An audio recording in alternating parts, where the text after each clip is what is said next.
Welcome everyone to Connecting the Dots in Adrenal Care, a series of presentations and engaging, hopefully, patient and provider roundtable discussions. My name is Erin Foley, and I will be your moderator for today's series of events.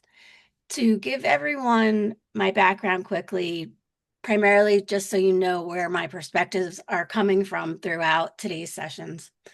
I am co-president of the National Adrenal Diseases Foundation Board of Directors. I have also lived successfully with adrenal insufficiency, as well as type 1 diabetes and hypothyroidism for the past 33 years.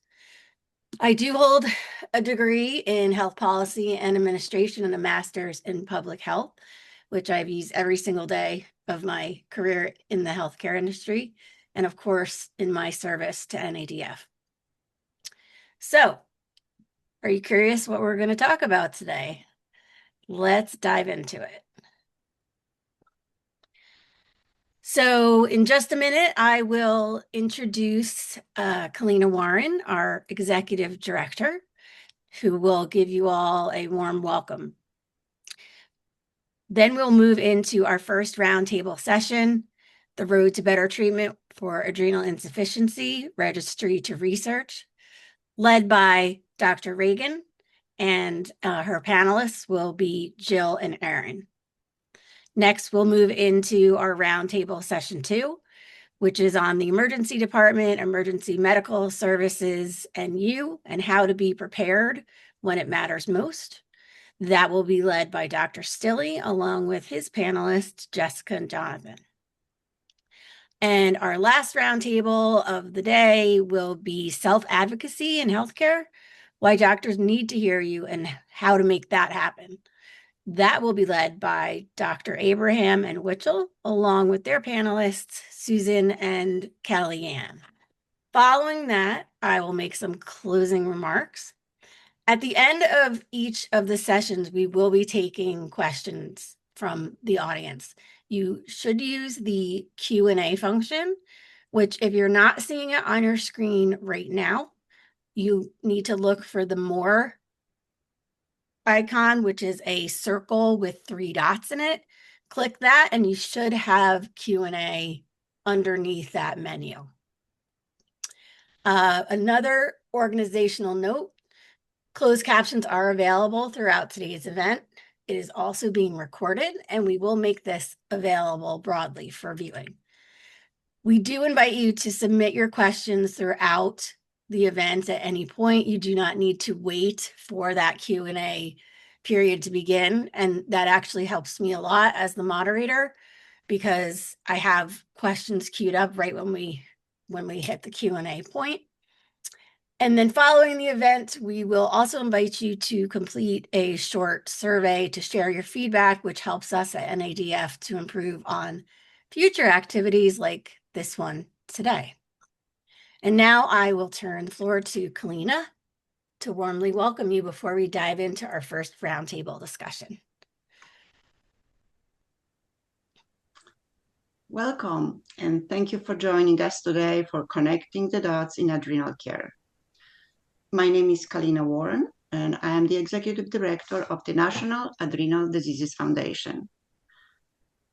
Today's event was developed by our organization staff and also several very dedicated volunteers in recognition of April, the Adrenal Disease Awareness Month, which we refer to on social media with a hashtag and an ADAM. NADF first announced ADAM in 2012, and it has continued to gain momentum ever since, including recognition within the pillars of medical community, such as Endocrine Society or American Association of Endocrine Surgeons. We are very grateful for this continued and growing support.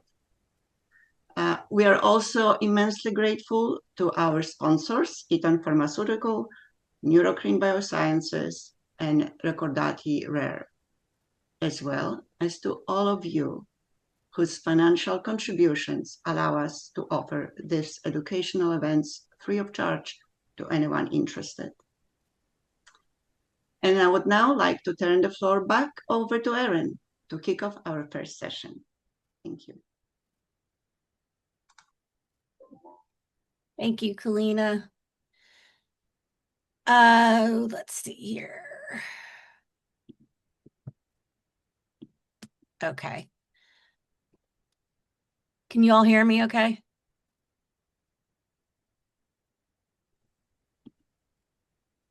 Okay. Yeah. Yep.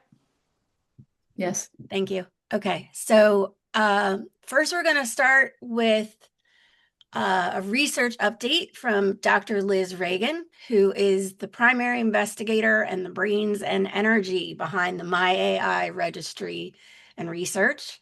NADF is very grateful to her for all of the strides she's making on behalf of our community.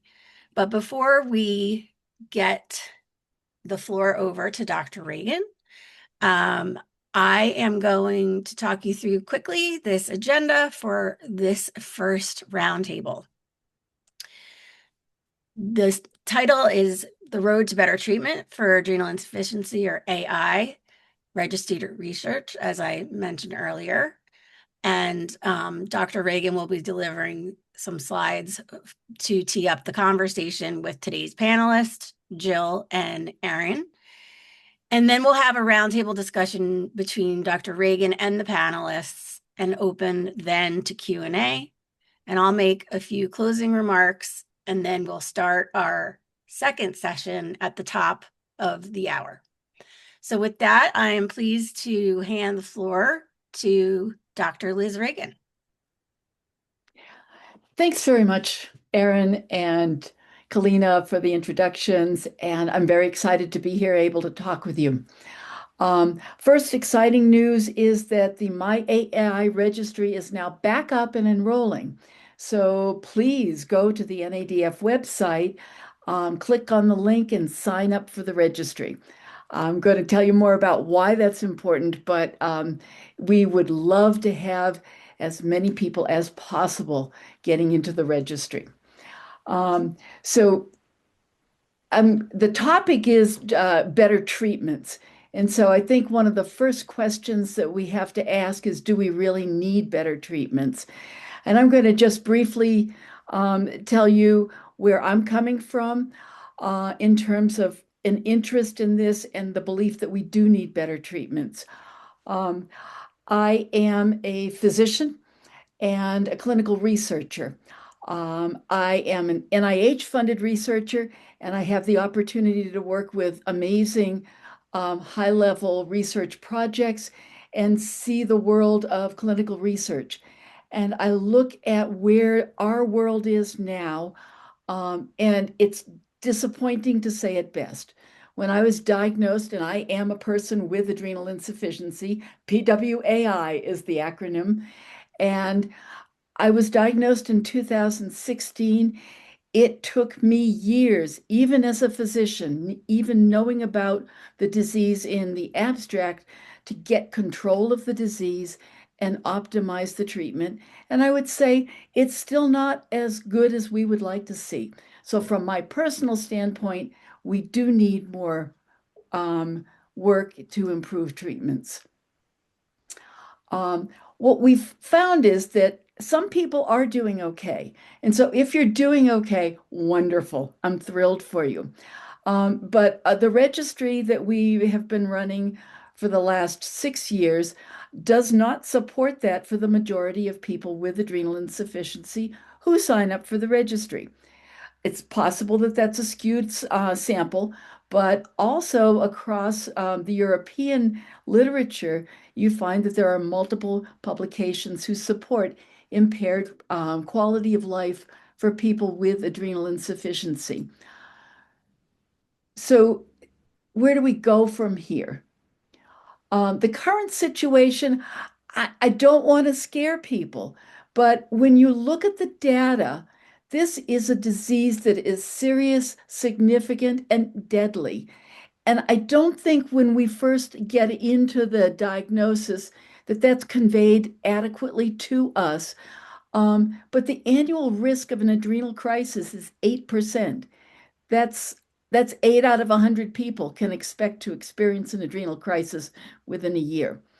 And the risk of death with an adrenal crisis is 6%.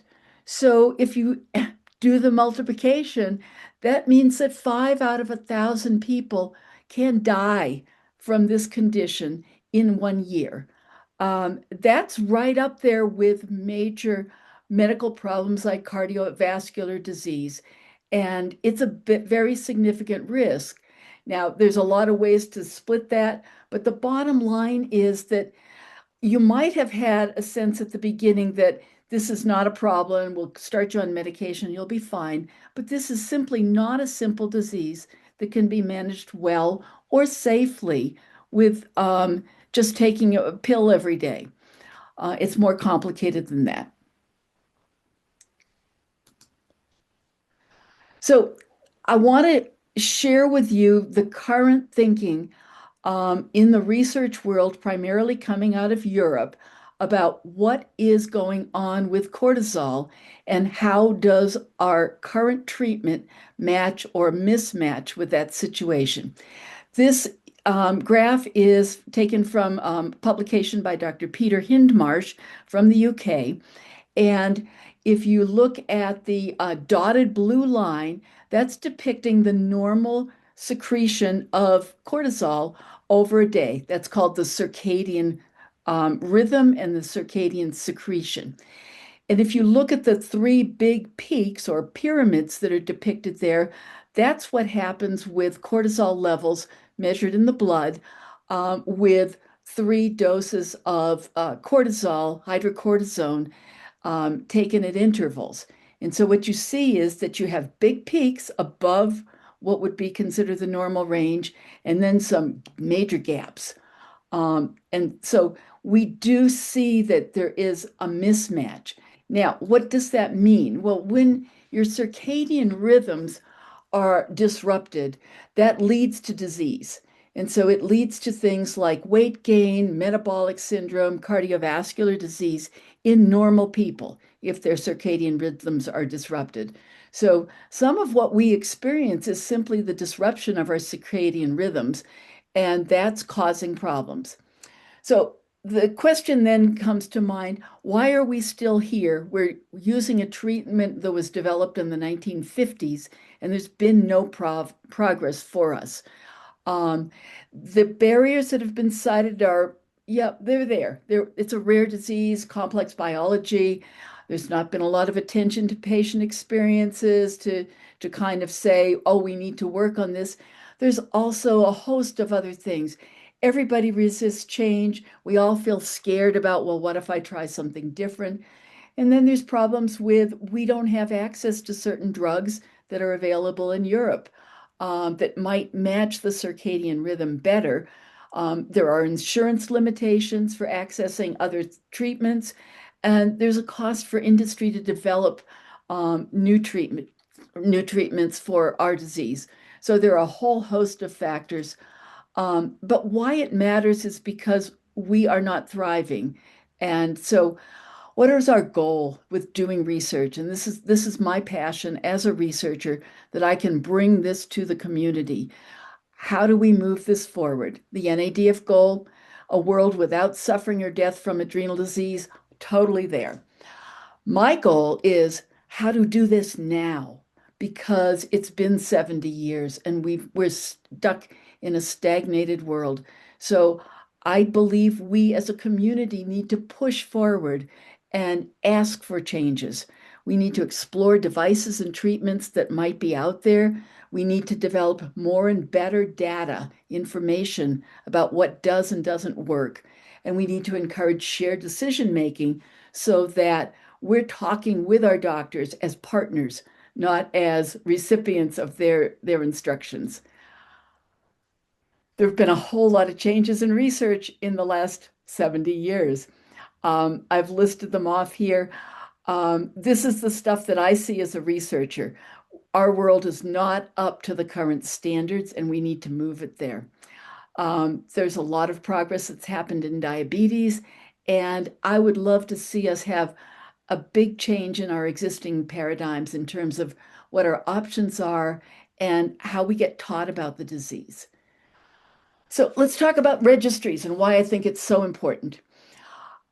A registry is a collection of data about people who have a particular problem or illness. And in our case, the registry that we have worked on for the last 6 years is recording 3 different groups of people: people with known AI, people who have a risk for being adrenal insufficient. They may have a family member, they may have autoimmune disease, they may have been symptomatic and their tests are still not clear cut.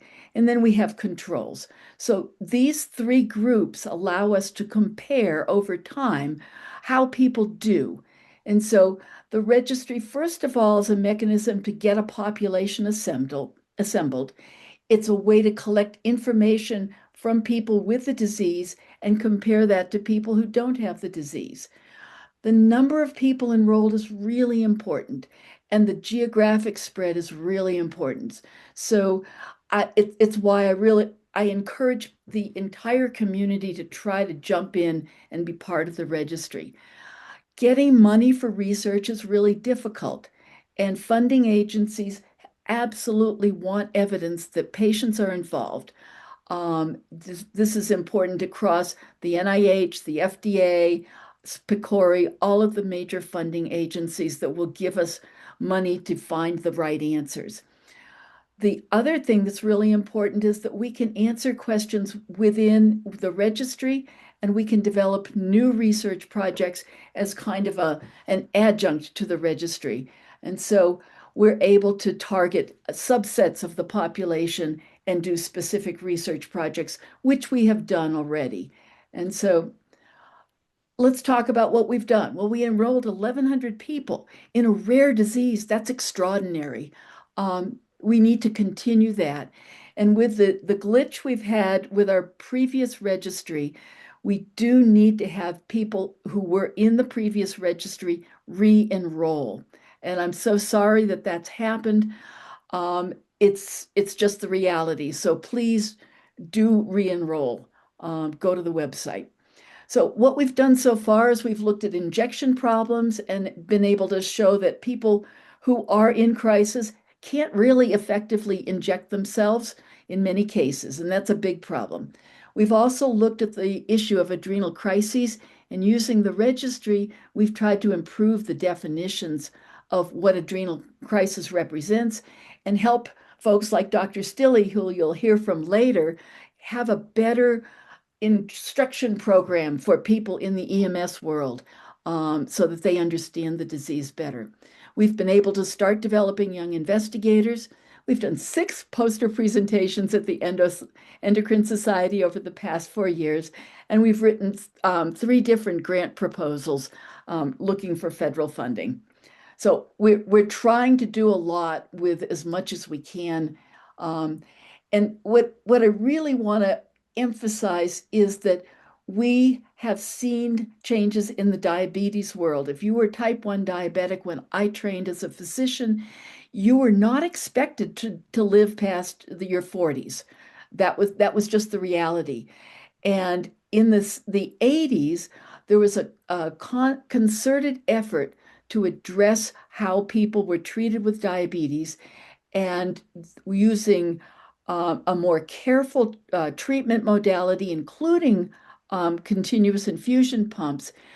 People with type 1 diabetes can be expected to basically live a normal lifespan. So what I want for our community is that we get the same result, that we improve the way we treat the disease, we stop people from dying unreasonably from adrenal crisis. We know what works and can allow patients to choose the best option among the treatment options, and we have better control of our disease. So I think these are things that we really need to pursue for ourselves. So what are we going to do going forward? We've got some exciting stuff going on. Number one is we're looking at wearable devices to develop the foundations for a big PCORI comparative effectiveness study. So we're going to be measuring glucose, activity, heart rate, blood pressure, and cortisol. Trying to measure cortisol is tough. We've got a great system with the Eurythm device from the UK, and it's a really expensive device, but we're hoping to pull together the funding to really carry out this big pilot study. At the same time, we are working on two other things within the registry, which is to validate our proposed outcomes for a research project and also validate the crisis definition that we are already publishing. The pilot study is going to be done in Colorado. And so we're going to be really looking for people who live in Colorado who can be part of a research study that will take 2 days. You'll be able to go home at night, but we want to measure all of those different variables in people with and without adrenal insufficiency, and we will need people to be study participants. So really consider whether or not that's something you can do if you're in the geographic region. I want to just mention that funding is terrible for adrenal disease. This is from the European. The European world is much better about studying adrenal insufficiency. And you can see down here at the bottom, they're getting a tiny amount of funding. There's basically nothing much in the US. We need to change that. And then bottom line is funding is really expensive. What we've done so far has been on a shoestring budget, and we've done a lot with that. But in order to move things forward, we're in the millions of dollars to do big studies that will be able to change how the endocrine world sees our disease and sees the treatments. In order to get there, we need foundational data so that we're eligible to apply for federal funding. The pilot study that we're trying to do needs about $250,000, and we're not there yet. So please consider donating to research if that's what you can do. And also think about ways that you can be part of moving us forward.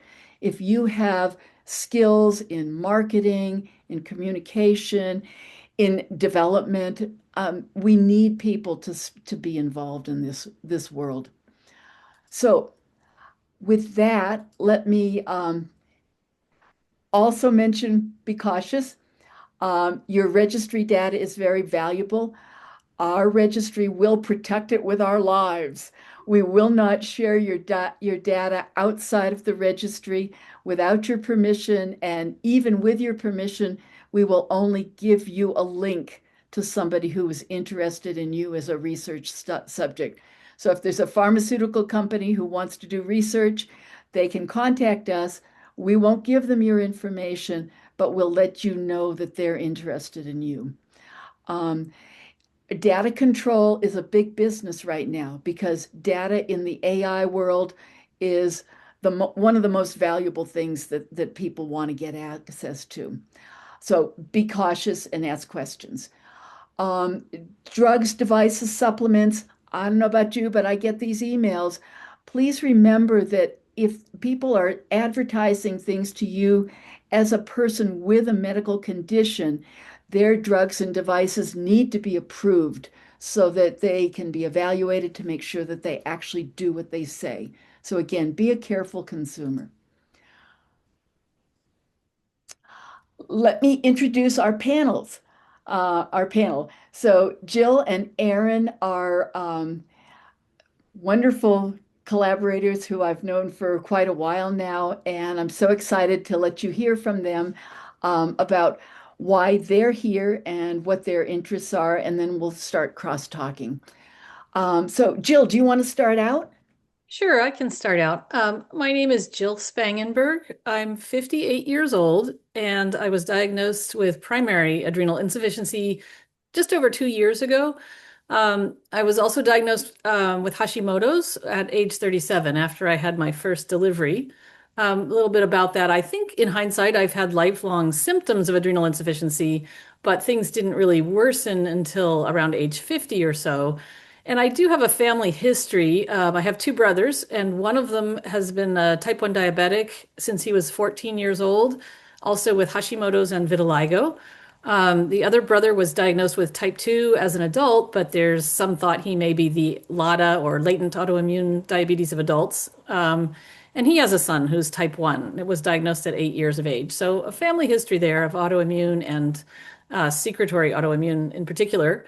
I had excellent medical care before my diagnosis, but like many patients have experienced, I still found a lack of awareness of familial risk amongst primary care providers as well as specialists. I was never offered any kind of screening, even after I got that Hashimoto's diagnosis.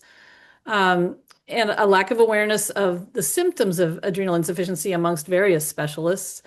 And also, like many, my primary care practitioner was not comfortable treating the disease, and I did have difficulty initially getting seen by an endocrinologist. I think in retrospect, there's also insufficient patient training and support immediately post-diagnosis in particular.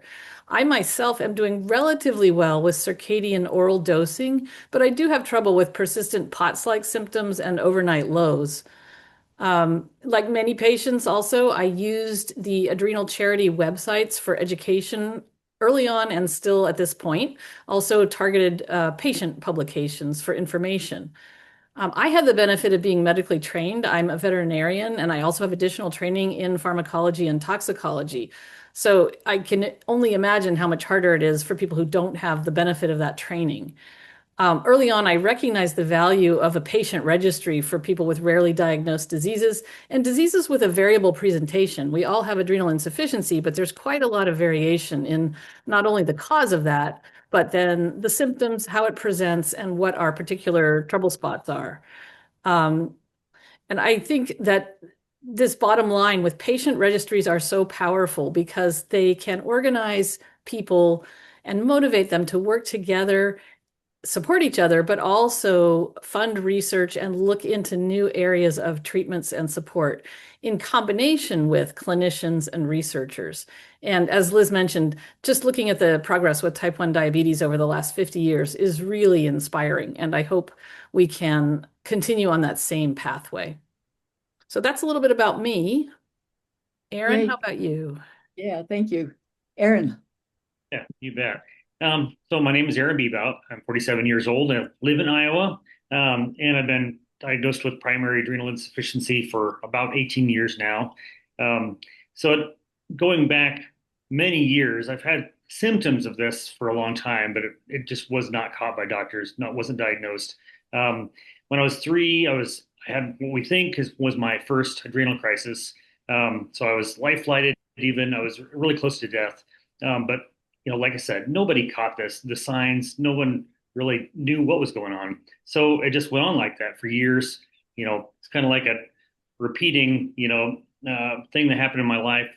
Sick, hospitalized. No one really connected any dots. So fast forwarding to the 20s, with a young child, and I had another severe adrenal crisis. What we know now is one anyway. And no one really seemed motivated to figure out what was going on, except there was one ER doc who told my wife at the time, hey, when he gets out of the hospital, you need to have his cortisol checked because something seems like there might be adrenal insufficiency going on. So then that kind of gave my wife Renee that ammunition she needed to do some research and advocate. She's a great advocate. Advocate for me to find a doctor that would check my cortisol levels and then do a stimulation test on me. And then I was diagnosed.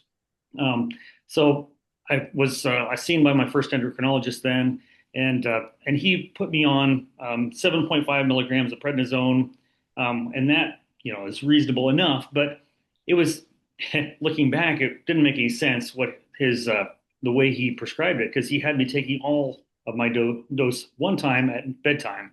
So if you know anything about half-life of prednisone, it's 6 to 8 hours. So for years I was trying to do this. And at night, my cortisol levels had to have been sky high. By the morning, it was, fading. And then the rest of the day, I was, on nothing. And embarrassingly, I didn't really know enough about it to know that that was really wrong.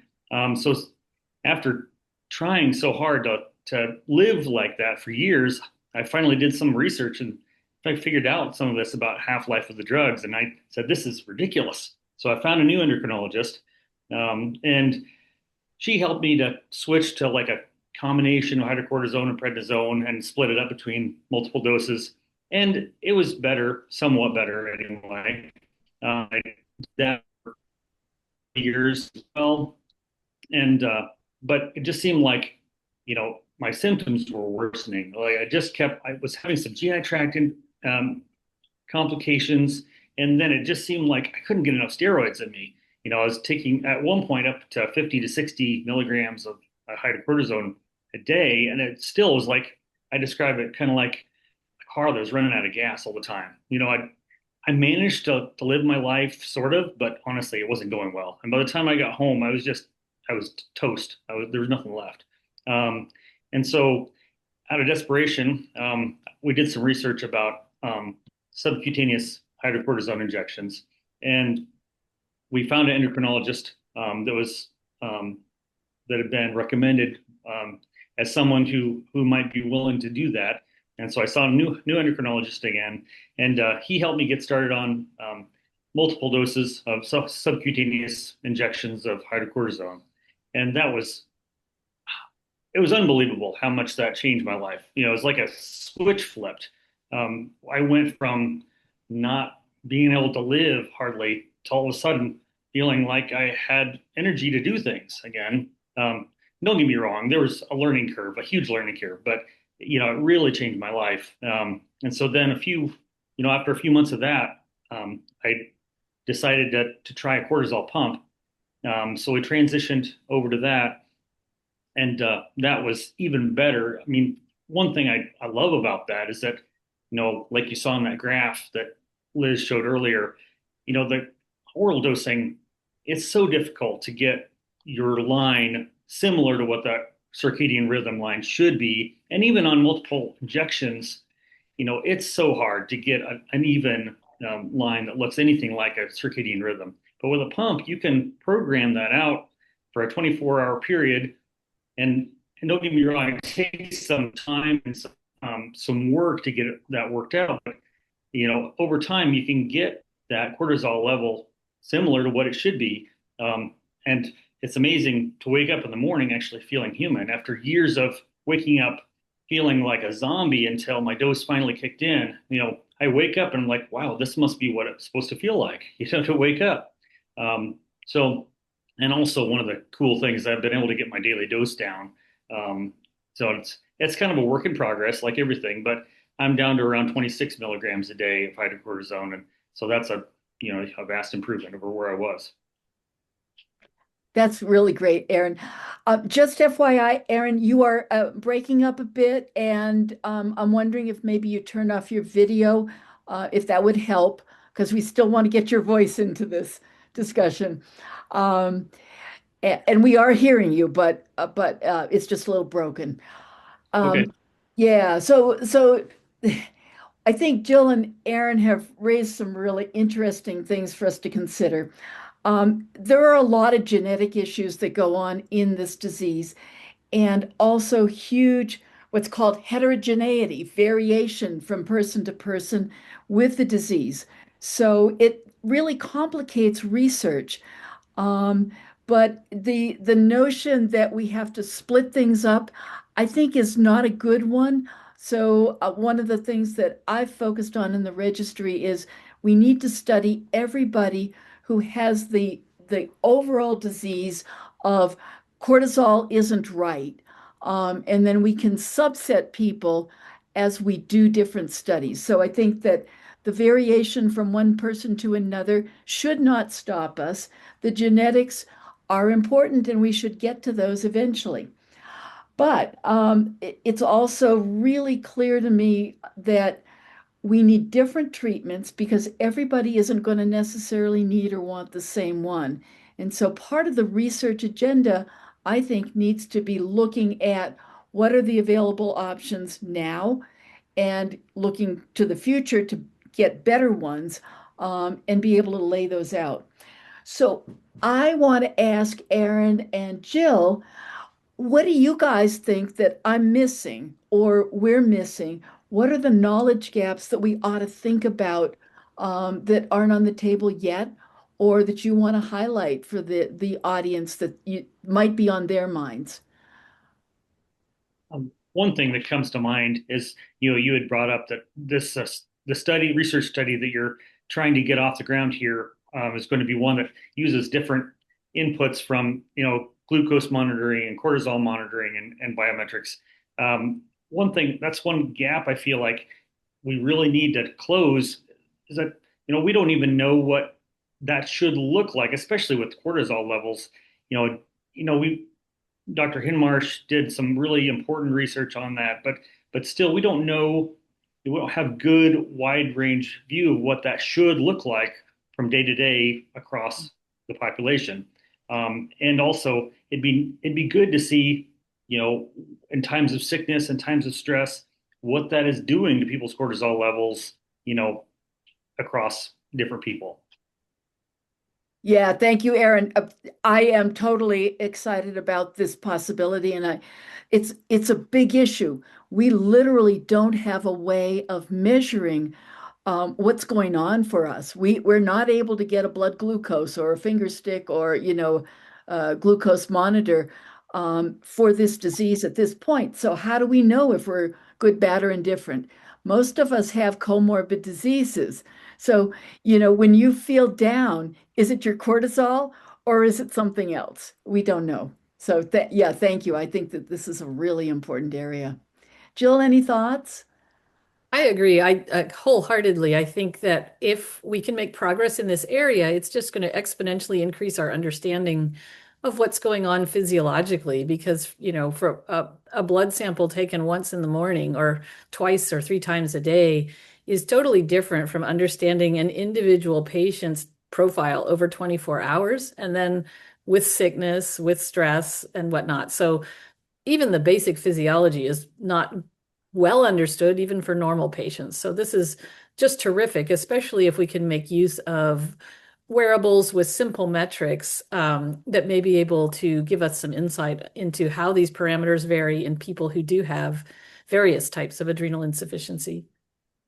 Yeah, and I think that the limitation right now is that we're going to start with a small number of people and try to look at how these devices go across one another.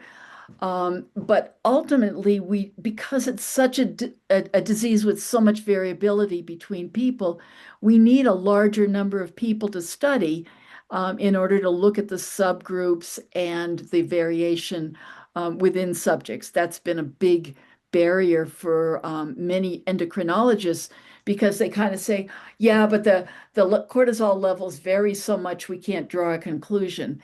And that's true, but not really true. All measurements have variation, and we just have to learn to understand them and evaluate them with good research techniques. So what about what's your biggest worry, you guys, as adrenal patients? What are the things that scare you that might help us understand other things that we should be thinking about? Well, I mean, for me, the biggest anxiety I have, I guess, is simply overnight, going very low overnight, and then not being capable of addressing it when waking up. So, again, if we can make progress on something like a CGM that can alert the patient, or an Apple Watch or some of these other wearables that can be monitoring parameters, if they are found to correlate with cortisol levels, then the patient can have some way to feel confident that they can get alarmed before it gets to a serious point when they might not be able to handle it well. And I think that would be tremendous for peace of mind, for allowing people to feel confident managing their disease. Yeah, I agree. Aaron, you sound like things are going pretty well for you. Do you still have residual worries for how the disease is managed that we should be targeting? I mean, honestly, for me, one of my biggest worries is just that at some point I'm not going to have access to the medications and technology that I need. It's, I mean, I feel like we're beating a dead horse a little bit in this community, but so many of us, struggle with insurance, and different, even if our doctor is on board with what we're doing, then the insurance gets in the way and says, well, we're not going to pay for that. Mm. And so not only that, but just the different supply issues that we run into. Why should we deal with that? That we have enough worries trying to manage this disease without saying, what if I can't get the medication I need? So honestly, that's one of my biggest concerns, just getting Yeah. access to what we need. Yeah, I share that concern on different levels, perhaps, but without this drug, we die. And that's a really scary reality, I think, that always kind of sits there. Um, I think part of what I hear you talking about, though, is a little bit broader. Um, if people want to get different treatments or they feel like they are not thriving with their current treatments, how accessible do you think that is in the broad community? Is that a concern that we could address with research? Are there ways that we might try to demonstrate that there are problems and that they need to be addressed? Any thoughts on that? Yeah, for sure. Like you said, I mean, here we are 70 years in, and there just aren't, there's not enough, change in the way we're managing this disease after all this time. And and that would be maybe a little more understandable if there weren't new technologies, new methods available to make people's lives better. But in reality, there are. There are different drugs that there are available in Europe, for example, that are not available here. There's cortisol pumping, and unfortunately, there's a lot of endocrinologists that either they're afraid to go that route or they're just not educated enough to go that route. But there are options for patients that people aren't getting laid before them as an option. I think that's a tragedy, really. I feel like people need to have all the options to live their best life before them. Yeah. It's a tragedy. It's also costing lives. Yeah. That's the bottom line is when people are undertreated.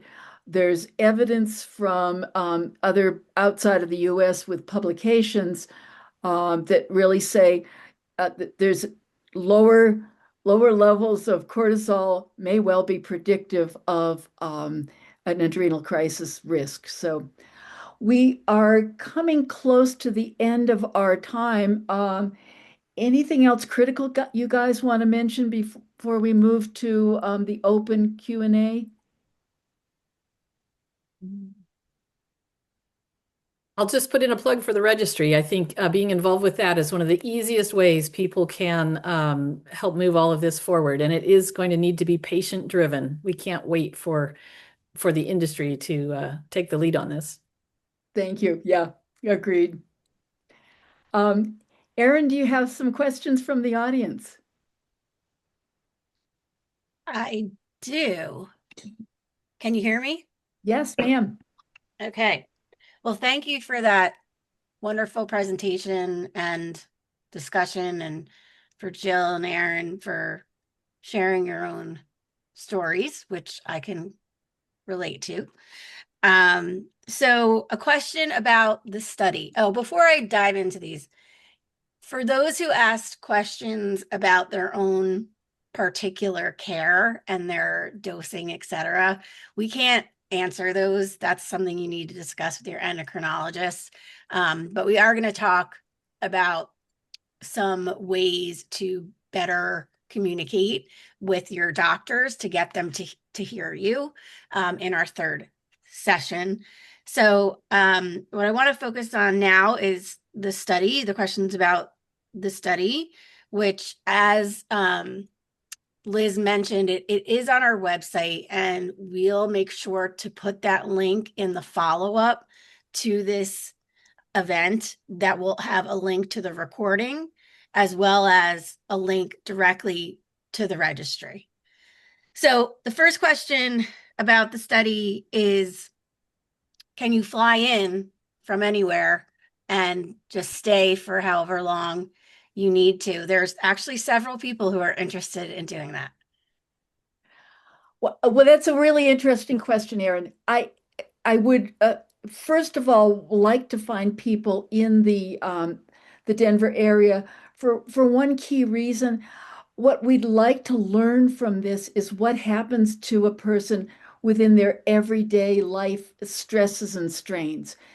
If you fly into Denver, we probably will be able to learn some good stuff. I would not exclude doing that, but it will be adding stress from travel and altitude and other things that make it hard to be firm in some of our conclusions. So I'll put it down to money. The more money we have available to study people, the broader the spectrum could be to do this kind of work. So right now we're targeting only 5 people with our existing funds, which our existing funds are in the, oh, I don't know, $80,000 range. We're that much short of our goal to do something bigger. So if we can develop a big pot that will allow us to do more people, it would be great to look at what happens when you travel into Denver and go to altitude. And yes, we could have you stay in a hotel and still be in the study, but that might not be the first group that we want to do. Yeah. So Liz, when you're saying about the money, Yep. meaning that we could have other sites set up to No. draw? No. Okay. No, it has to, well, it would be possible to do a multi-center study. It would probably triple, quadruple the costs. Mhm. So to gain the data, the most cost-efficient way to do it is a single site. Okay. So the next question here is, can you participate if you have additional medical conditions? Yes. Everybody with this problem seems to have additional medical problems, and we can keep track of that. But it's just the reality, and you got to go with the feasibility of what you can do. Okay. So, However, I hate to say it for those of you who are diabetic, we could not include diabetics because we're trying to measure blood sugar in relationship to cortisol, and that would be too much complications for this early study. okay. Yeah. But you can, if you have diabetes, you can participate in the registry, right? Oh, absolutely. Yeah. So We definitely want you in the we registry. should make that really clear that there's 2 different things going on here. One is the long-term Registry. Registry, Yep. which anybody can do, and family members too, right? Without Family members are wanted deeply. Yep. Yes. As you heard through, at least I know Jill talked about having some other family members with issues. It is genetically related. So I encourage all of you to join the registry, and those of you who would qualify to sign up and inquire about the study. I mean, given the number of people on here who are willing to fly and stay there, is something maybe we should think about, Liz. Yep, So, yep. yeah. All right. So we talked a little bit, or Aaron mentioned about just that there are some treatment options that are available in other countries that are not here. And for example, in Europe, they have a long-acting time-release version of hydrocortisone. And I know, Dr. Regan, you and I have had some meetings with Big Pharma about this, but would you be able to just touch on why it's not here yet? Like, why is that not an option for us? I think that you have to, it is a research issue. As a clinical researcher looking at the problem of how do you demonstrate that a drug is effective, we don't have good endpoints, and we don't have good measures of the disease itself, what's happening with your cortisol, et cetera, to facilitate a rigorous effectiveness study. So the Europeans have been much more willing to recognize the balance between severity of disease, safety of hydrocortisone, and they're willing to approve drugs that simply extend the lifespan of the hydrocortisone in a person's body. So the drugs that are available in Europe are Plenidrin and Efmody. They are good. They improve things. They do better matching to the circadian rhythm, but not perfect. So they're valuable. They're reasonable choices. But they probably won't make it through the FDA here because the FDA is more picky. And I think that has stalled the drugs coming to the US, and that our work could actually facilitate getting those drugs in, but it's probably going to be a few years, and we need to continue to nudge industry to work with us. They need us. They need our people, and they need our research results in order to bring this through the FDA. Yep. And so I'm going to wrap up here because many of our other questions are going to be answered in other sessions, lots of emergency injection questions, etc. But just to wrap us up, Kalina started off our session by thanking all of you who are on this call for your contributions. They do make a tremendous difference. NADF is able to fund the MyAI research that's going on each year, based on a lot on your donations. We also need your voices on, social media. Write us an email we can put in our files, when we do have these discussions with manufacturers of products, etc., that we can call upon if you're willing to volunteer.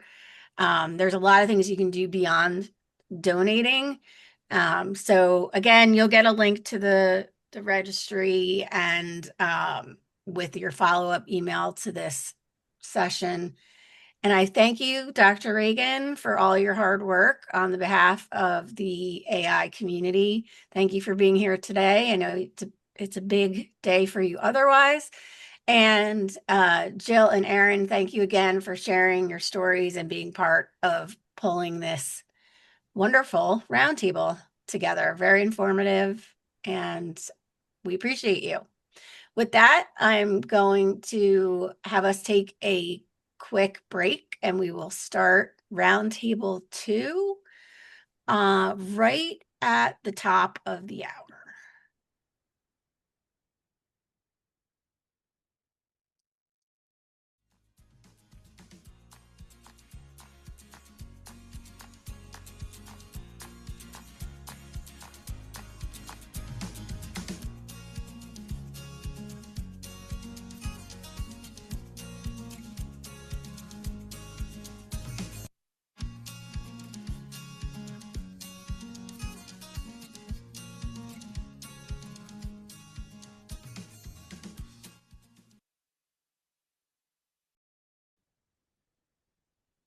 Hi, everyone, and welcome back.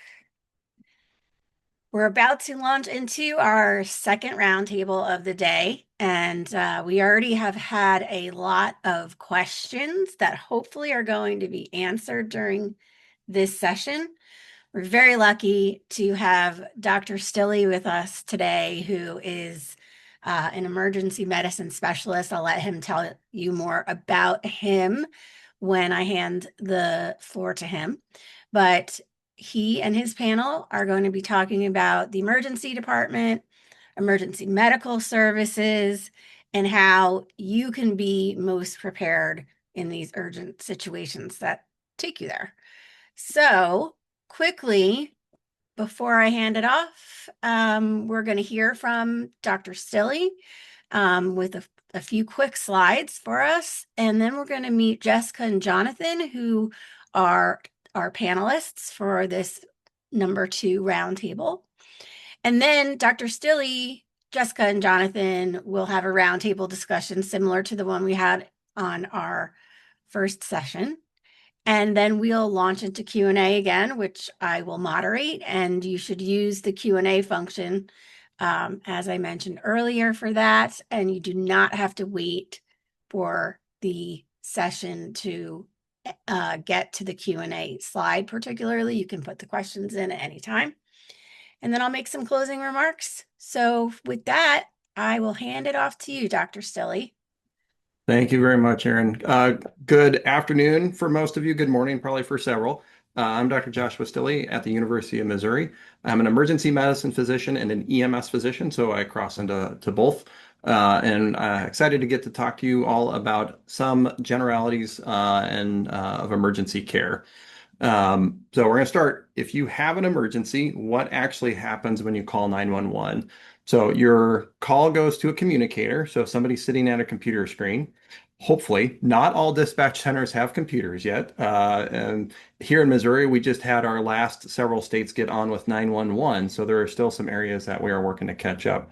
So if they have computer, usually we're using computer-aided dispatch and what's called EMD, emergency medical dispatch, to kind of prioritize calls and make sure the right resources go out to every call.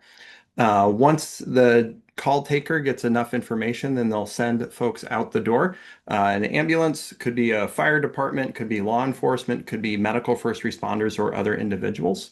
Quick sidebar, this is Telecommunicators Week, so we're celebrating our telecommunicators this week for the great work they do as the first responder. Once EMS gets on scene, we really want to stabilize, especially for medical patients. The sicker you are, the more we want to try to do good care on scene for the first few minutes so that when we transport to the hospital, you are stable and safe to make that trip. A phrase I use with my paramedics is no good care happens in the ambulance. It's just chaotic. Things are moving around and it's dangerous to be up and moving in an ambulance. And if we move you too soon when you're sick, that can also be a little bit dangerous. So we really try hard to make sure our patients are ready for the transport. So the sicker you are, it may feel like we're not moving, but we're not just ambulance. We're not just an Uber in a big shiny bright box with lights and sirens. We are healthcare on scene. So we try to provide good care before we move when we can. And we'll talk about that a little bit more. So as we transport, we want good stabilizing care. And then a good handoff in the emergency department. The ED is an interesting place to be sometimes as well. If you are not too sick, there is a chance you will go to triage, even by 911 and an ambulance. More and more in a lot of our emergency departments, patients are having to go to triage. There's a lot of issues behind that, and we'll talk about those in a second. But don't be surprised if you are doing rather well, you may end up going to the triage, even if you came by ambulance. If you go by car to a hospital, you'll go through triage, of course. And then all patients will then get sorted. Vital signs will get taken, quick history, decision made. What area of an emergency department do you go to if there's different locations? What care is needed initially? In a lot of ERs, protocol orders can get put in for the initial labs and other interventions. But we really want to try to sort out who needs to come back right away and who can wait a little bit longer. It's really hard. Everybody is important when you arrive in the emergency department. That's why we work there. We want to take good care of our patients. But if everybody's an emergency, then nobody's an emergency. So we really do need to use our system and our resources well and efficiently to get the right patients back as soon as we can. Doesn't mean care won't start in a lot of ERs, including the ones I work in. We can start some interventions, even in triage with some IV fluid, or steroids would be a strong potential as well. So if you're a little bit more stable, that could be something to discuss with the care team when you arrive. But maybe you can get your stress dose steroids right away and not even have to wait for the doctor. That may depend a little bit. A couple of the issues that we run into, though, like I was saying, boarding. So if you look at that picture on the left, yeah, it's an AI generated image, but it's reality in a lot of emergency departments that we have too many patients in the hospital, so they back up into the ER. Boarding's not an ER issue, but it backs up, so it's something we have to deal with. And that's unfortunate because then it can slow down or decrease the amount of people we're able to see in the emergency department. So a very common thing to have in an emergency department with patients waiting to go upstairs because there's just no inpatient beds. Another fun thing we run into not everything is in the same computer system. I get told a lot of time it's in the computer when I'm talking with patients about their past history. My computer does not talk to the computer of the hospital across town or to some of the hospitals in the bigger cities near us. So when you arrive, if it's your system, yeah, everything should be in the computer. But if not, be prepared to provide your history and the information that the care team will need. We also are pretty short staffing in a lot of areas. There's a lot of healthcare areas that don't have enough nurses available all of the time. So also can be a little bit of a detriment. And if you arrive without information, like I said, if the EMR, if that electronic medical record doesn't match up, we may have a little bit of a hard time identifying who you are and what priority care you need with steroids and other interventions. So some of the resources available will be very beneficial for you and your care team. All right, so you do arrive, you get through triage. Who takes care of you? Well, most of you probably recognize these folks. So depending on your generation, which one of these is the prime for you? I have to confess, I have not watched The Pit.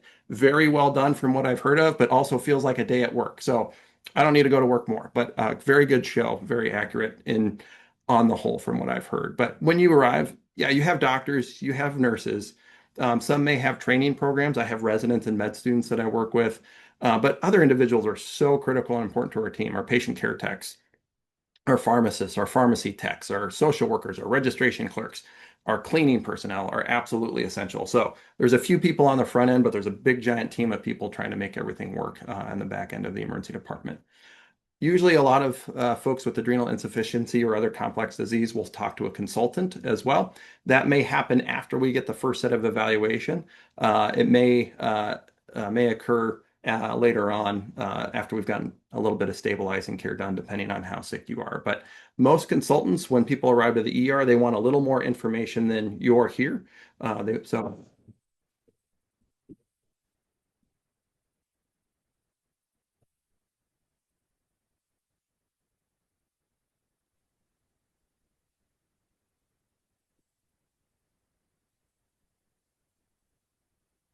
Dr. Stilley, if you can hear me, can you nod if you can hear me? Because we lost your audio.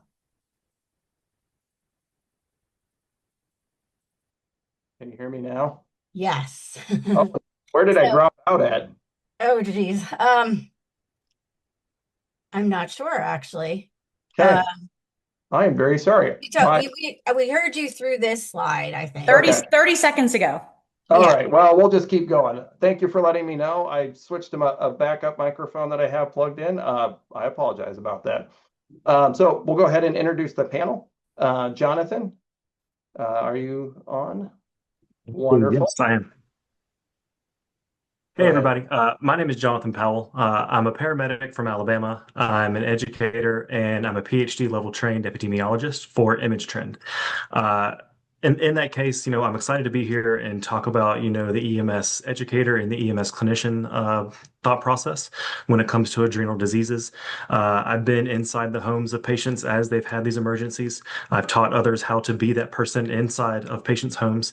And now in my role at Image Trend, I use EMS data and try to figure out what this really looks like across the nation to inform policy and education priorities. And so that's a big part of why I'm here today. It helps me understand what's going on from the patient perspective and how we can bring that into what we do from the data side. There's a lot of space in our community for better measurement and action in this area, but we have to get that conversation started in order to build that community. And so I'm excited to be here to be a part of that. And I'll hand it back to Josh. All right. Thank you, Jonathan. We're excited to have you as well. And Jessica. Hi, thank you guys for having me today. I just wanted to say I'm so thankful that Dr. Stilley and Dr. Powell are donating their time today. They are superstars. You guys are going to hear some more information from them. But as a caregiver myself and in this community, I just wanted to say thank you both to them. Like I said, I'm a mom and a caregiver. My son was diagnosed with primary adrenal insufficiency 7 years ago. I'm a patient advocate. I work nationally. I've mentored families across the US probably the last 3 or 4 years. Recently, I've been more involved involved in EMS. The last 4 years, I've really dove into EMS and tried to help educate first responders and nurses, people in hospitals, making sure that those base hospitals are aware that when EMS calls in, what's going on, and making sure everybody's talking to each other. I like to say that blind dates don't usually go well, right? So when you have EMS providers and adrenal insufficiency that they haven't seen, you want to make sure it's not the first time they've ever seen it. So I trained 1,100 paramedics in San Diego County, along with 6 great endocrinologists within the area. And it was the first education of that scale and scope. So we're very excited about that and the headway that we're making. And we're excited to expand that throughout the country is obviously our hope. I also sit on the California EMS for Children Committee, and I've also sat on the Alabama EMS for Children Committee. And I kind of have my hands in a lot of things, but yeah, EMS is something that I'm excited to talk more about today. Very good. Thank you, Jessica. All right, Jonathan, first question. What is the emergency responder likely to know about adrenal insufficiency? Yeah, and so whenever you kind of are thinking about what a EMS clinician, someone who's coming to your house or your place of business on an ambulance in order to give you care, it's good to know what to expect. It's good to kind of have an idea of what kind of knowledge base that person is showing up with. And it's unfortunate to say, Dr. Stilley, but that would probably be best described as surface level. And I hope that there's no paramedics or EMTs in the crowd that are going to throw things at me, but I came armed with the actual proof of that. And so if we go into the EMS educational standards, which are used to guide the educational priorities for paramedics and EMTs throughout the nation, there's only one specific instance of adrenal diseases. And it's a general instance, it's a general thought process saying we need to talk about this. And it specifically says that the breadth and the depth both be simple. And so whenever you think about that responding EMS clinician that's coming to your house, to your place of business to deliver that care, that life-saving care, to expect more than a simple breadth or a simple depth of understanding about adrenal insufficiency or these additional diseases would be a little more than you would likely actually see coming. And so in that, you also want to think that EMS is delivered in the US in a very different way. We have paramedics and EMTs, which are trained very differently. EMTs have maybe 1 semester worth of training versus paramedics having up to 3 to 5 or a year worth of training. And for those non-paramedics, which are about half of the population of clinicians, we typically see that they don't have any specific adrenal related training at all. It's all dictated by the local level. And so this kind of gives us an understanding of where we're at in order to see where we can go and what the distance is that we need to cover. And so while the short answer is not a lot, the longer answer is not a lot yet. And there are steps that we can take to get there. Very good. Great segue, by the way. So, Jessica, what can we do to help our local EMS know more about adrenal insufficiency? Yes, so I would like to encourage everyone on this call, if you're a caregiver, if you're a patient, please go make an appointment with your local fire and EMS. I used to say knock on the door. I'm in California, and most of the fire stations are pretty locked down. I think that's kind of how it is across the country. So calling is always a great idea. Calling and introducing yourself, letting them know that you live in their district and that you would like to set up a time to come in and meet with them, that you have a rare condition and you would like to do some education with them. When you do go in and sit down with them, I always encourage people to bring some resources. Please don't bring 75 pages of your binder. I know we all have them. Leave that at home, right? Go through your binder and take the top 2 to 3 resources that you think are very simple. They don't need to know all the ins and outs necessarily of adrenal insufficiency, but they really need to know what are the emergency protocols on your side, right? We need an intramuscular injection. It's with Solu-Cortef. This is how you give the Solu-Cortef, etc. So you don't need to overcomplicate things. I think going in and being very simple and straightforward, I think is a great idea. A couple of questions that I always suggest that people ask when they go in to see their fire or EMS location. Ask if they carry a steroid. I know for a lot of you on this call that might sound surprising. Like I said, I live in California. In the entire state of California, not a single ALS or BLS ambulance or fire truck carry a steroid of any kind. So that means that you make sure that you're carrying your own medication, make sure that it's labeled, and making sure that you have it in the box with the label on the front that tells you how much medication they are to give you, what the name is, your date of birth, all that good stuff. You want to make sure you're keeping your Solu-Cortef in the box. I cannot say that strongly enough. Another question you want to ask is if they can inject patient-carried medications, which most of the time is Solu-Cortef. Don't be surprised. From my own research, I have a large binder next to me over here. there's not a lot of areas that are able to inject patient-carried medications. It's not to say that there aren't any, but there's very few. So I just want to set expectations so that people on this call understand that that's something that probably will not happen. So it's definitely a question that you want to ask when you go in and you meet with your local fire and EMS. You also want to leave behind your favorite 2 or 3 printouts so that they can look it over. There's usually 3 shifts, A, B, and C. And so you may have met with shift B, but you want to make sure that shift A and C are also getting the information. So make sure you're leaving that folder behind so that they can look it over when you leave. Maybe they do a quick Google search. Maybe they're sharing the information with their colleagues, etc. The last thing I always say, ask if they can put your address in their CAD or their 911 system. Kind of like Dr. Stilley mentioned, there are different 911 systems across the US. Some are more technology savvy than others, and some 911 dispatchers allow for it and others do not. So some may say yes, some may say no, so just be prepared for that. Hopefully, if they say yes, then they will be able to go in and say, you know, like for instance, at my house, it's flagged that my son Cal has adrenal insufficiency. Make sure that he's getting his Solu-Cortef intramuscular injection if in a crisis, as an example. So make sure you're asking some of these good questions. Obviously, thank them for their time. And I never show up empty-handed. So always bring, you know, some cookies or some treats or a gift card. Of course, they always appreciate that. And thank them, obviously, for their time. And yeah, that would be my suggestion. Wonderful. Yeah, we like treats. It's not the only motivating thing about the job, but treats are fun too. So Always helps. yeah. All right, Jonathan. So a couple were mentioned. Why would EMS be hesitant or unable to administer steroids? Yeah, so to Jessica's point, there may or may not even be a steroid on the ambulance, and then there may or may not be someone who is trained to be able to deliver that steroid as well. So in this case, EMS within the United States is regulated very heavily at the state level. And so that means from one state to another, the likelihood or even the ability to carry these medications or have an increased training in these areas is going to be different. So I would recommend that you understand the scope of training of EMS clinicians within your state to see what they can and cannot do. For instance, paramedics can usually deliver some type of injectable medication, but sometimes that's not actually a medication that's supplied for by the patient. And so sometimes they are unable to do it from training, and sometimes they're unable to do it from regulatory reasons. And so within that, it's really good to get a good understanding of what it is that your local EMS clinicians can do in your area. And to Jessica's point, prepare your kit with their abilities and their thought processes in mind so that you either have those additional resources or those additional medications available to meet their specific abilities and their chance to be able to intervene in those types of emergencies. I will say that in a lot of cases, especially altered mental status and emergency medical services clinicians, they're trained to think horses when they hear hoofbeats and not always zebras. And in some cases, whenever we look at the data, we definitely see that adrenal insufficiency, because it's not well measured, we don't really have a good understanding of how often we're seeing it in the pre-hospital environment. And so until we can get better data on that, the actual definition of the scope of adrenal insufficiencies or adrenal diseases in our area to train for, we don't really know that yet. And so it comes to making sure that we are very prevalent and very in the front of minds of EMS clinicians and these educators to make sure that they see the problem or they see the potential for intervening to support better patient outcomes. Yeah, there are some reasons why a patient or why an EMS system may not carry hydrocortisone, but another steroid. Solu-Medrol and dexamethasone are very commonly used.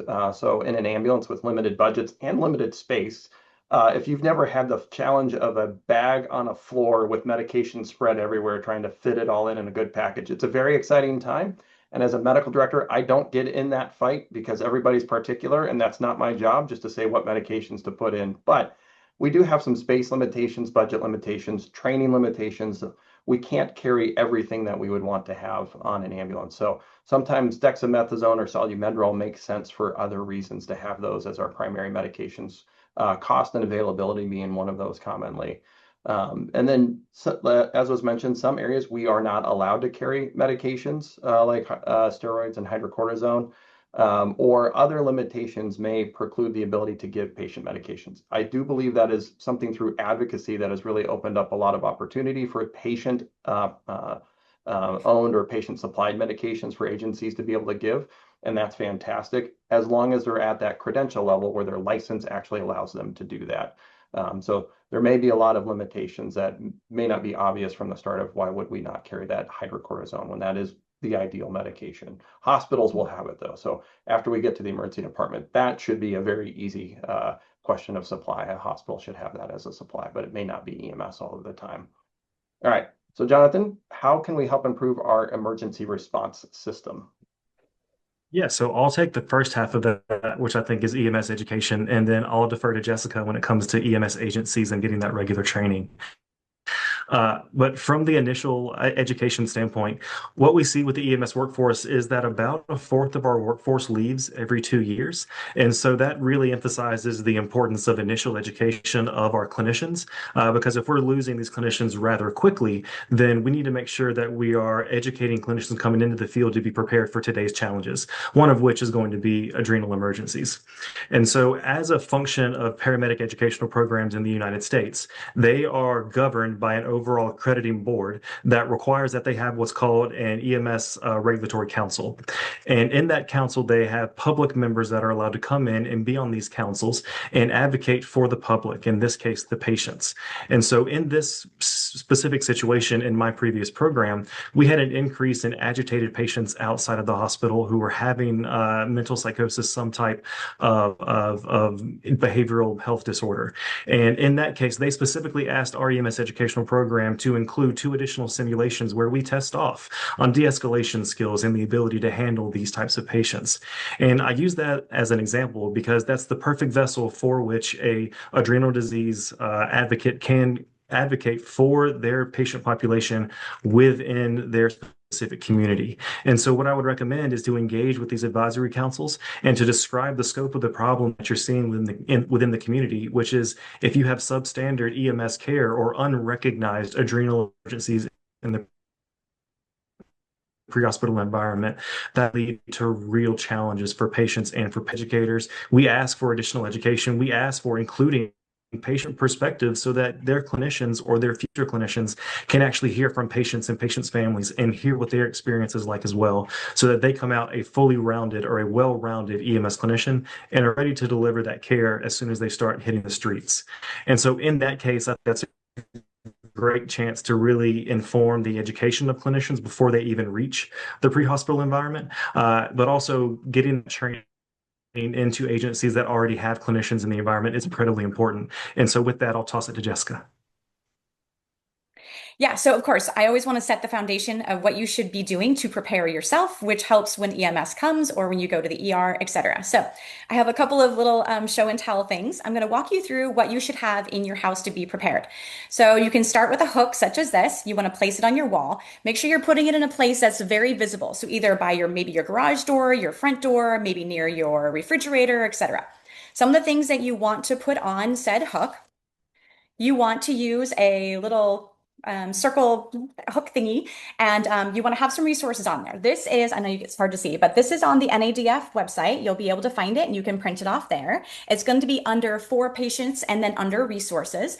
And this is going to give a list of symptoms, and it's also going to give how much medication you should be giving if this particular patient is in an adrenal crisis. You also want to make sure that you have instructions on how to give the Seleucortef injection. Even EMS providers, they don't see Seleucortef very often. I wanted to mention that in my research, my personal research, I've only found one state that carries Seleucortef statewide, and that's New Hampshire. Yay for New Hampshire. Outside of New Hampshire, the chances of them carrying Seleucortef on an ambulance is very, very small. If you know of a place that carries it, please let me know. I'll add it to my list. But so far, that's been the only one.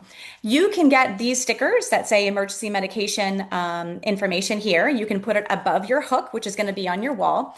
And you want to make sure that you also have a kit with you. This is what mine looks like. Everybody's looks a little bit different, but you want to make sure that it's labeled. So obviously mine says adrenal insufficiency. On the back, it has the patient information. And you want to hang this from that hook. Now, why I say that is because when EMS is called and they come to your house, right? My son is 16. He has two brothers. If in fact my husband and I weren't to be home, and his brothers are very well trained, but if they were to freeze up, etc., you want to have it nice and readily available so that when EMS walks in your house, they're seeing it right on the wall, right? It says emergency medications. It's labeled very clearly.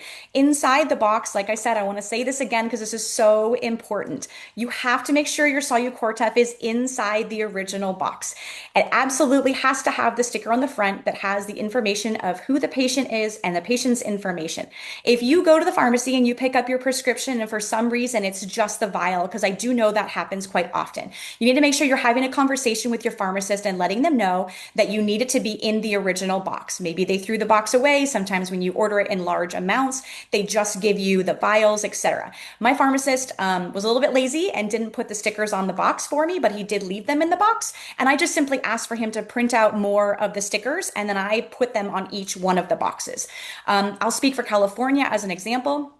In California, they are able to give patient-carried medications in certain parts of California. San Diego is able to give patient-carried medications. After training 1,100 of their paramedics in San Diego County, the one thing that everybody reminded me is that they absolutely cannot give our Solu-Cortef injection if it's not in the box and doesn't have the sticker on the front. I think I can speak for a lot of agencies across the US that it really has to be in the box. I cannot stress that enough. So making sure that your medication is clearly labeled, making sure you have a spot that is visible so that when they walk into your house, if for some reason you're unconscious or you can't, communicate, etc., that your medication and all of the information is on the wall and easily accessible for EMS or maybe a neighbor or somebody else who can come in and give you that emergency medication. So make sure you're preparing yourself and make sure that you are ready for worst case scenario. And one of the other things, as we were preparing for this session, we worked on an emergency order. So having the information for our emergency crews, both pre-hospital and at the emergency department, is helpful. But having a physician order to act is essential in some areas. So in EMS, Jonathan cannot just go out and practice medicine. He needs a physician order to authorize that practice. So we've worked to develop a page under the NADF emergencies subpage on the website that you can print off, have your endocrinologist sign, and that gives a signed written physician order for that administration as well. So in your emergency preparedness plan, that'd be one thing to have available because that makes it very easy and clear. Even if there's not a protocol, there's a physician order for care, and that may be beneficial at the emergency department for them to see that, yeah, this really is the right medication, the right indication from a physician. That really helps convey the trust of the emergency to the care team. So thank you guys very much. This was a really fun discussion to have in preparation. So thank you all in the audience today for letting us talk about it with you. All right, on to you, Erin.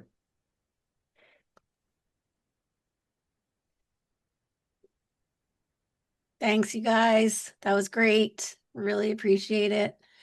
So now we'll be talking through some of the questions that came in, and I'll get to as many as we can.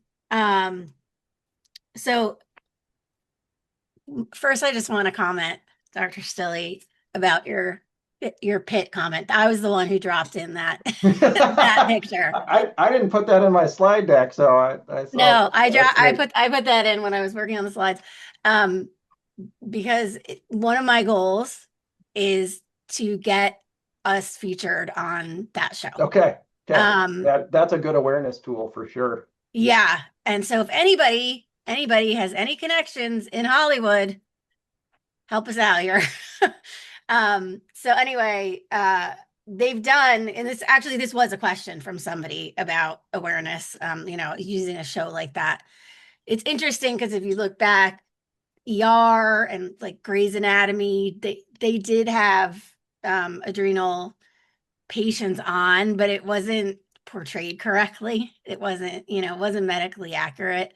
And, the person didn't look or, sound like someone who's going into crisis. So that's my goal. And I have heard from other people that they can't watch it because if they even if they're not currently in emergency medicine, even when they did their, their training and their rotation through emergency medicine, it like brings back bad stuff. So, all right. So, one question, there was actually a couple different ones around this.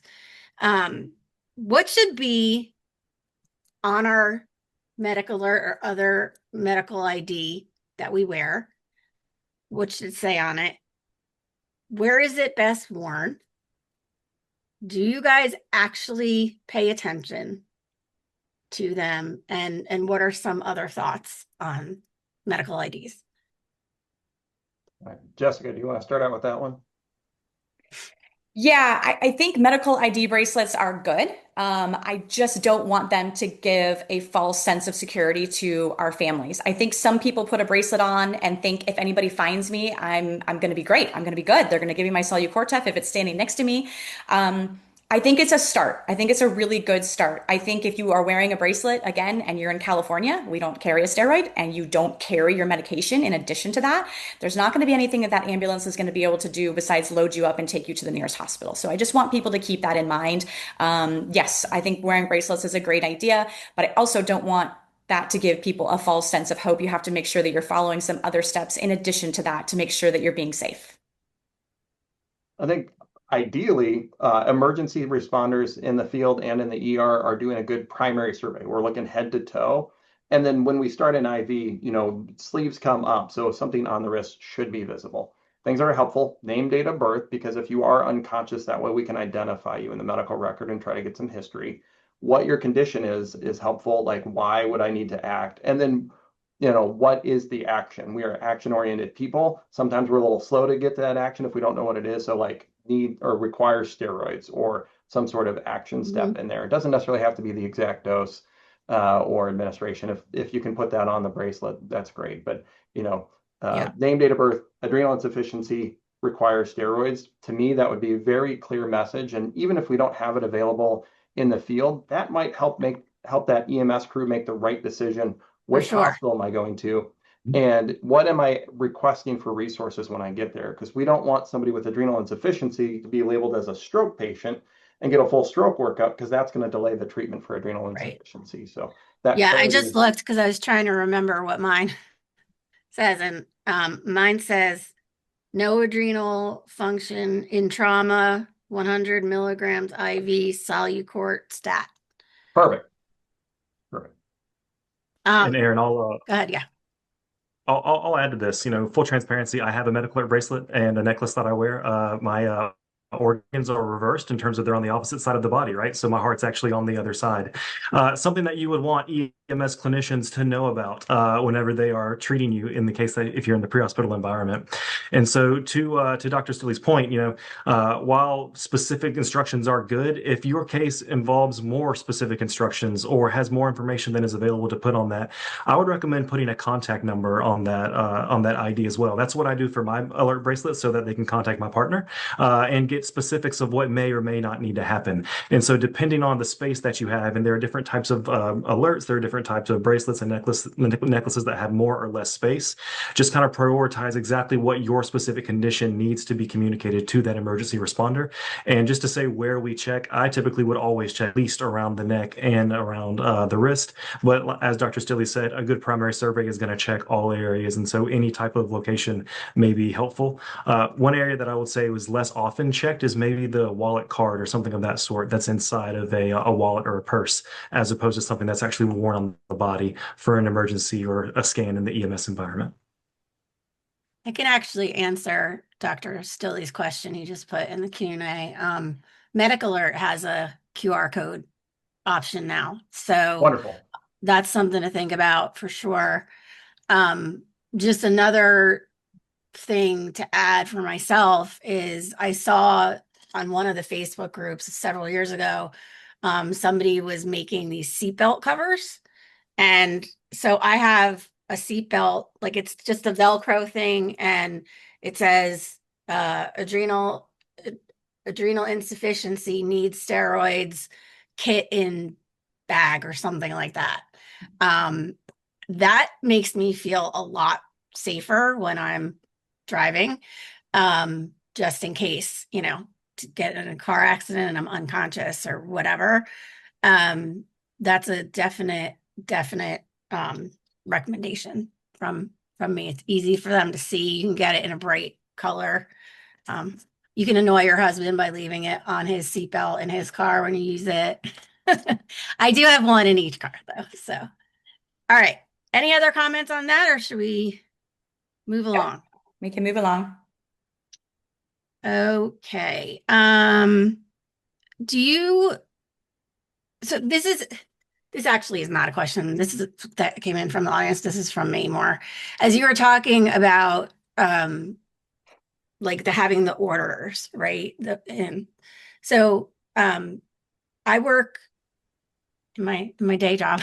I work with a group who has the ability to show hospitals how to set an order up for certain patient diagnosis code, right? Have you ever seen that done? What are your thoughts on that? Because to me, if we could just have a red flag on our chart pop up in Epic or Cerner, whichever, it is, that it would be faster, more efficient, and they would listen. Yeah. As a daily user of electronic medical records, there are things that are good and things that are not good about EMRs.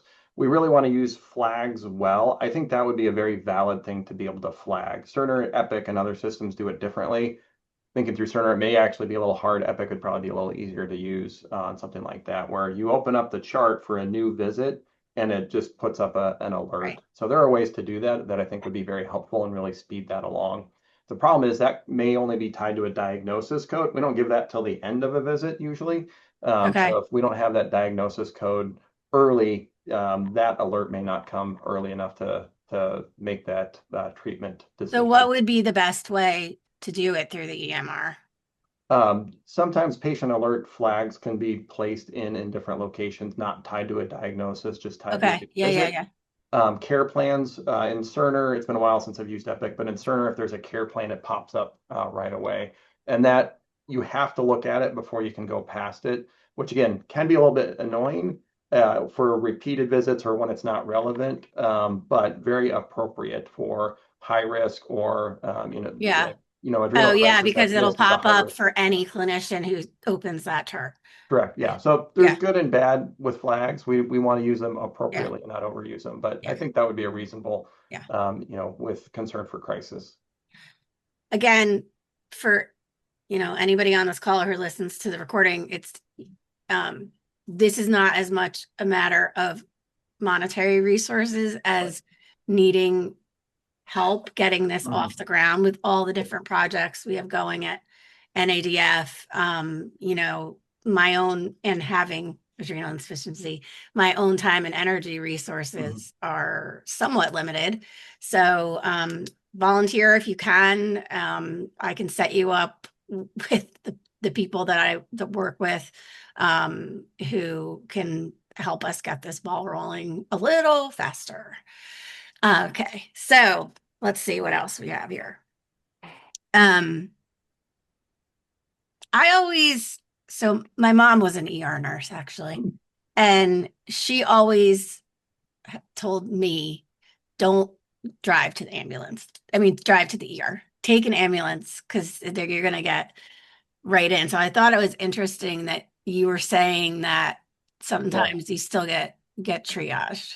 Yeah, very old standard. When we had plenty of beds, nobody boarding, all the space in the world. For some places, that's been a while, but there's still a number of places where even coming by ambulance, that's my hospital, it's a hospital across town, it's every hospital in the big cities.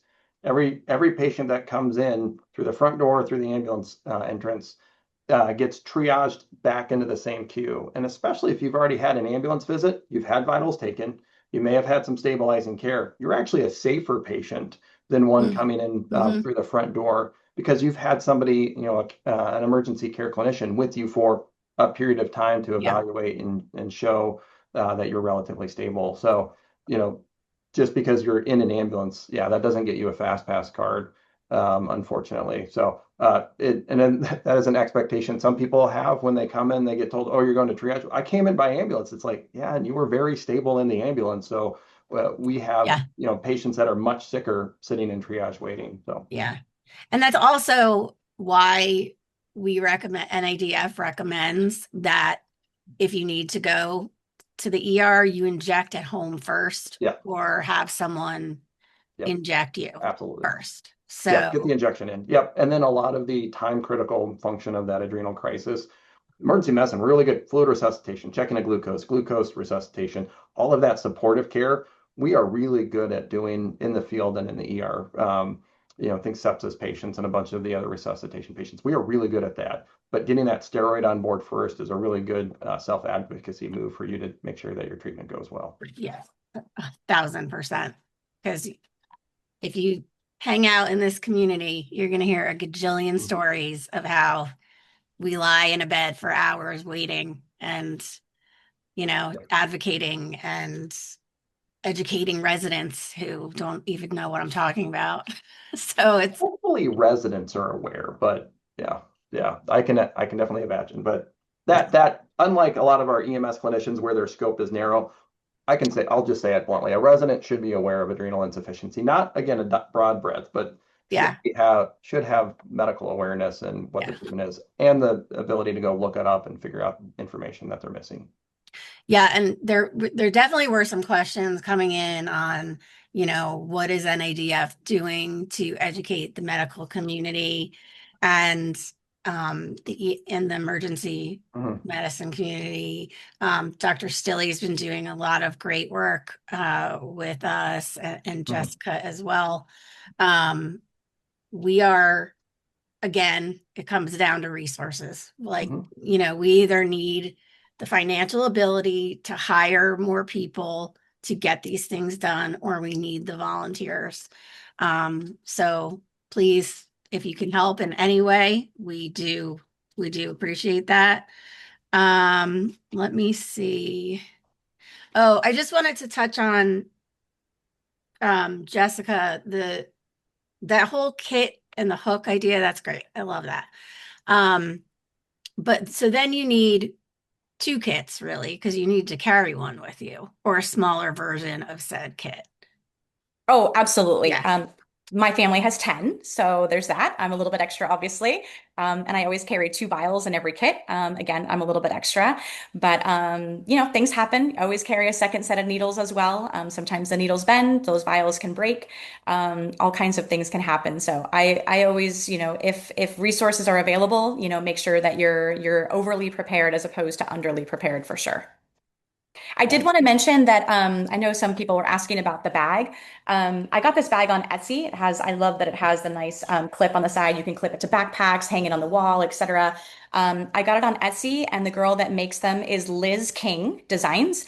There's several other options. She's great, but I think she gives discounts if you try maybe Adrenal 20. I think she maybe gives 20% off. So wanted to plug that. Yeah, that is a nice kit. Sorry, I lost my train of thought. Okay. So, I know what it was. I just wanted to mention, I always mention this when we're talking about emergency injections.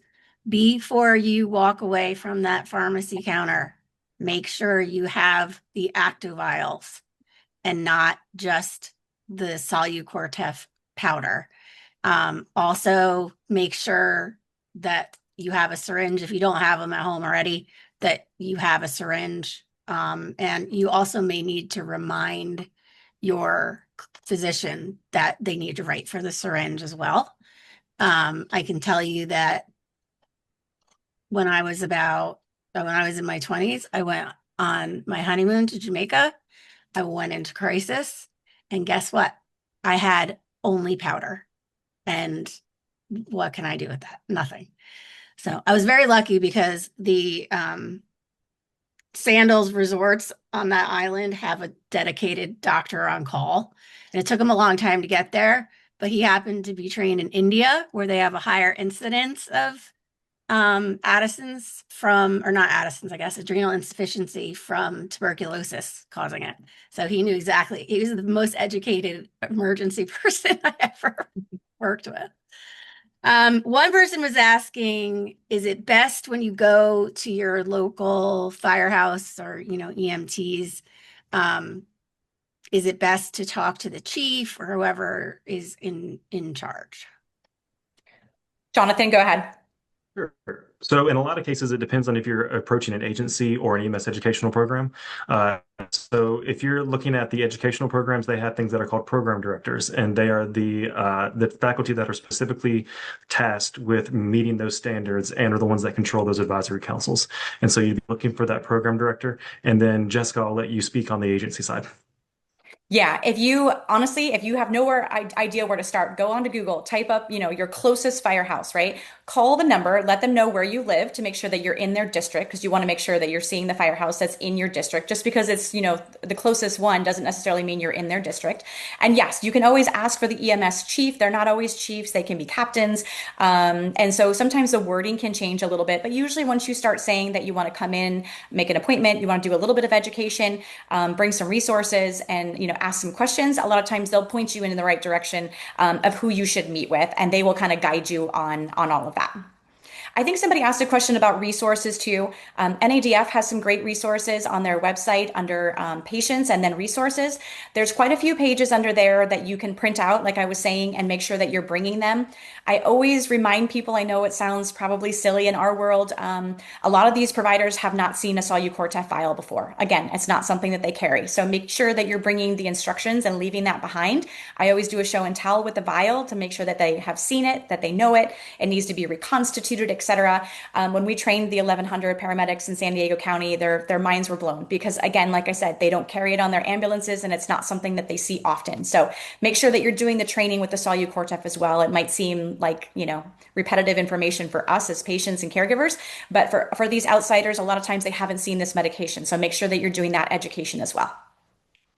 Yeah, and someone else actually had mentioned reminder to check the expiration date on those. And the other thing that I want to mention, you said about the resources. So we can drop a link into the follow-up email to those resources. We have the printable instructions with like photo demos. And I think we have a video on there now too, from our October conference when we had someone demonstrate actually giving the injection. The other thing is if you can, if you have an expired vial, practice mixing it at home. Yes. We often hear that people are so in a fog and just like your hands aren't working and you're not thinking straight. And just practicing it so you have some muscle memory with it might help. Absolutely. I always recommend that. And like I said, I usually bring my expired vials and I like to go through it when I'm at the EMS station with the paramedics. Let them put their hands on it, let them, test it out, let them try it, etc. The other thing I was going to mention about the needles, a lot of times the prescription for the needles is really difficult. One workaround that seems to be an easy one, you can order them on Amazon. You can order the lures separately and you can order the needles separately. And they come in sterilized packages and they're very cheap on Amazon. You're going to get a box of 100 of them. So there's that. But for $7, I think it's a lot easier than dealing with the prescription and going through the pharmacy, etc. So I just wanted to mention that as well. What did you say? You get the syringes and lures? The lures, yeah, like the 3 mLs, like the lures where you draw it back. Oh, okay. Gotcha. Yeah. You can order them together, like with the needle attached to the lure, or you can order them separately, and they're going to be in obviously those sterile packages. Yep. Kind of depends on how big your emergency kit is. Yeah, for sure.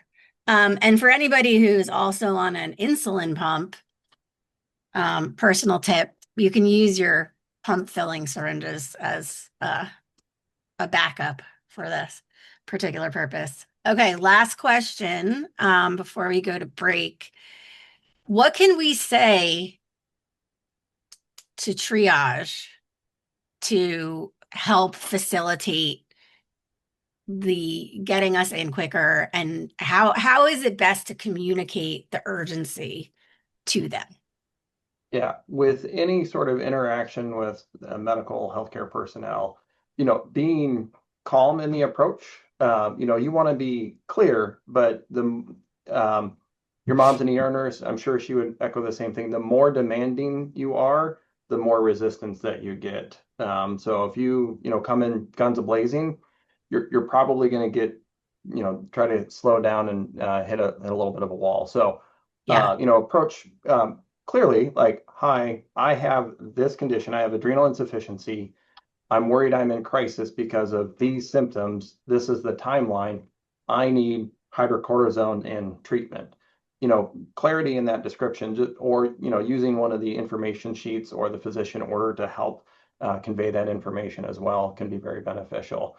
And having that all written down, because the more crisis you are in, the less your brain works. So the more that is on a piece of Yes. paper, so that when you come into the emergency department through the ambulance bay, through triage, friend's car, who brought you to the hospital, however you get there, having that clear information makes it just so easy it gives us in the emergency department a checklist to go down so we can start that care and start that treatment. And I do want to, reemphasize a point. Just because you're waiting for a room does not mean we can't start care. So the sicker you are, the more care Right. will start in that triage. And a lot of times that can be really helpful part of the emergency visit, even before you get into a room. Different ERs are managing that overcrowding problem differently. But the sicker you are, the care will start. And we have a lot of systems in place to try to make sure that care, the assessment, the treatment, the connecting with other healthcare folks that we need to, can start even before you get to that room. So it's not just getting back to that room, it's the rest of that intervention earlier rather than later. So similar to the strategy that Jessica talked about with going and meeting with your local responders, would the head of an ER meet with someone like one of us? Potentially. The hard part, an ER, much bigger entity, more patients. However, if you're in a rural area, that would probably actually be very impactful, because the number of providers and the number of nurses, the number of administrators is going to be a lot smaller. So having patients that are known in a smaller hospital with specific interventions that are important would probably be very beneficial for folks. Larger centers, the larger you get, having individual patient care plans, those probably aren't going to be shared just because of the number of those, but those will be in the chart. So if your endocrinologist or primary care or other specialists are in the system for the ER that you go to, making sure they have clear documentation in the medical record of what your crisis is, what your symptoms are, what the treatment, the clearer that documentation is, and it can even be just in a clinic note in case of crisis, do this. That was extremely helpful on our end to affect that well and quickly. Right. Any closing comments from any of the three of you? I was going to say really quickly. So here's the lure. I wanted to show a picture. And then here are the pink needles. So the pink needles is what I use to draw with, and the blue is what I use to inject. Some people use one needle. It doesn't matter. Whichever you'd like to do is totally fine. It's 18 and 23. You can look them up on Amazon. I did see somebody link them into the chat, so thank you very much. Like I said, you can have one needle already attached, or you can buy them individually. You just want to make sure that they're wrapped and they're sterile. That's the biggest thing. And like I said, you can use one needle, you can use two needles. There's no need to fight in the chat about it. It's really just a preference. And the reason some people do use two needles is the needle can get dull when going through the rubber of the active vial. So, but again, you do you. That's all I say. As long as you have your needle, your injection, everything ready to go, some of the nuances doesn't much matter. Jonathan, any final comments? Yeah, I'll just say, the way that we have better treatment for patients with adrenal diseases is to advocate for additional research and to make sure that we can build the support from the top down and from the bottom up. So we need to be looking at it from a national perspective, a state perspective, a local, and a patient perspective. So I appreciate you all getting together and talking to us about this today. This is kind of how we get to that next step where we can expect that a detailed knowledge of adrenal diseases would be on every single EMS clinician that goes to every single household. So we're on our way, but we're doing it with data and advocacy through you all. So thank you. I think some people wanted to connect. You can find me on LinkedIn under Jessica Sella. Feel free to send me a message. I do have some Facebook groups, a California specific one on Facebook. It's California Adrenal Insufficiency. I saw somebody was in California and San Francisco. Feel free to join us. We'd love to have you. Great. Well, thank you all so much for your hard work on today's presentation and what you're all doing out in the field to help us raise awareness and take better care of adrenal disease patients. We really do appreciate you. And thanks again. And we'll move on and have a just real quick break before we head into roundtable 3 on patient advocacy. Thanks, everyone.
Welcome back, everyone.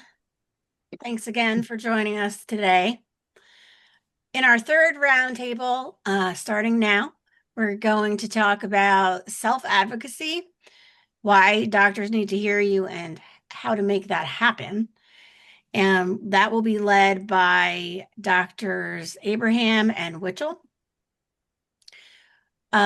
We will start out with a presentation from the two of them about self-advocacy in healthcare.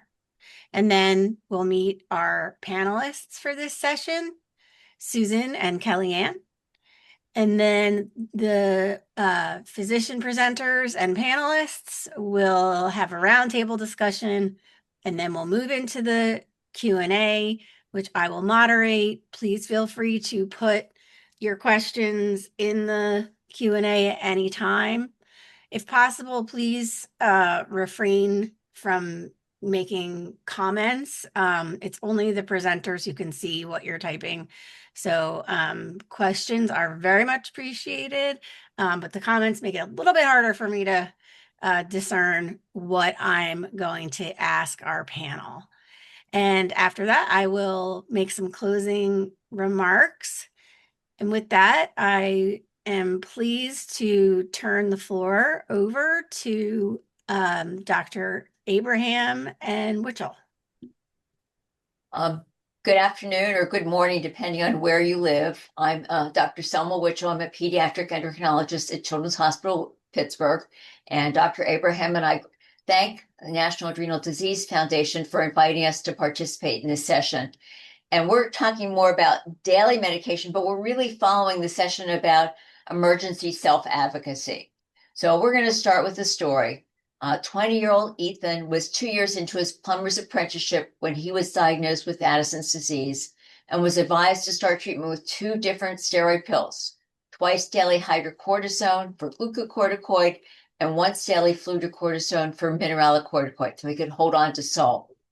Not wanting to sound stupid and being somewhat shy and naive, Ethan did not tell the doctor that a fellow apprentice had been dismissed from the program for using steroids.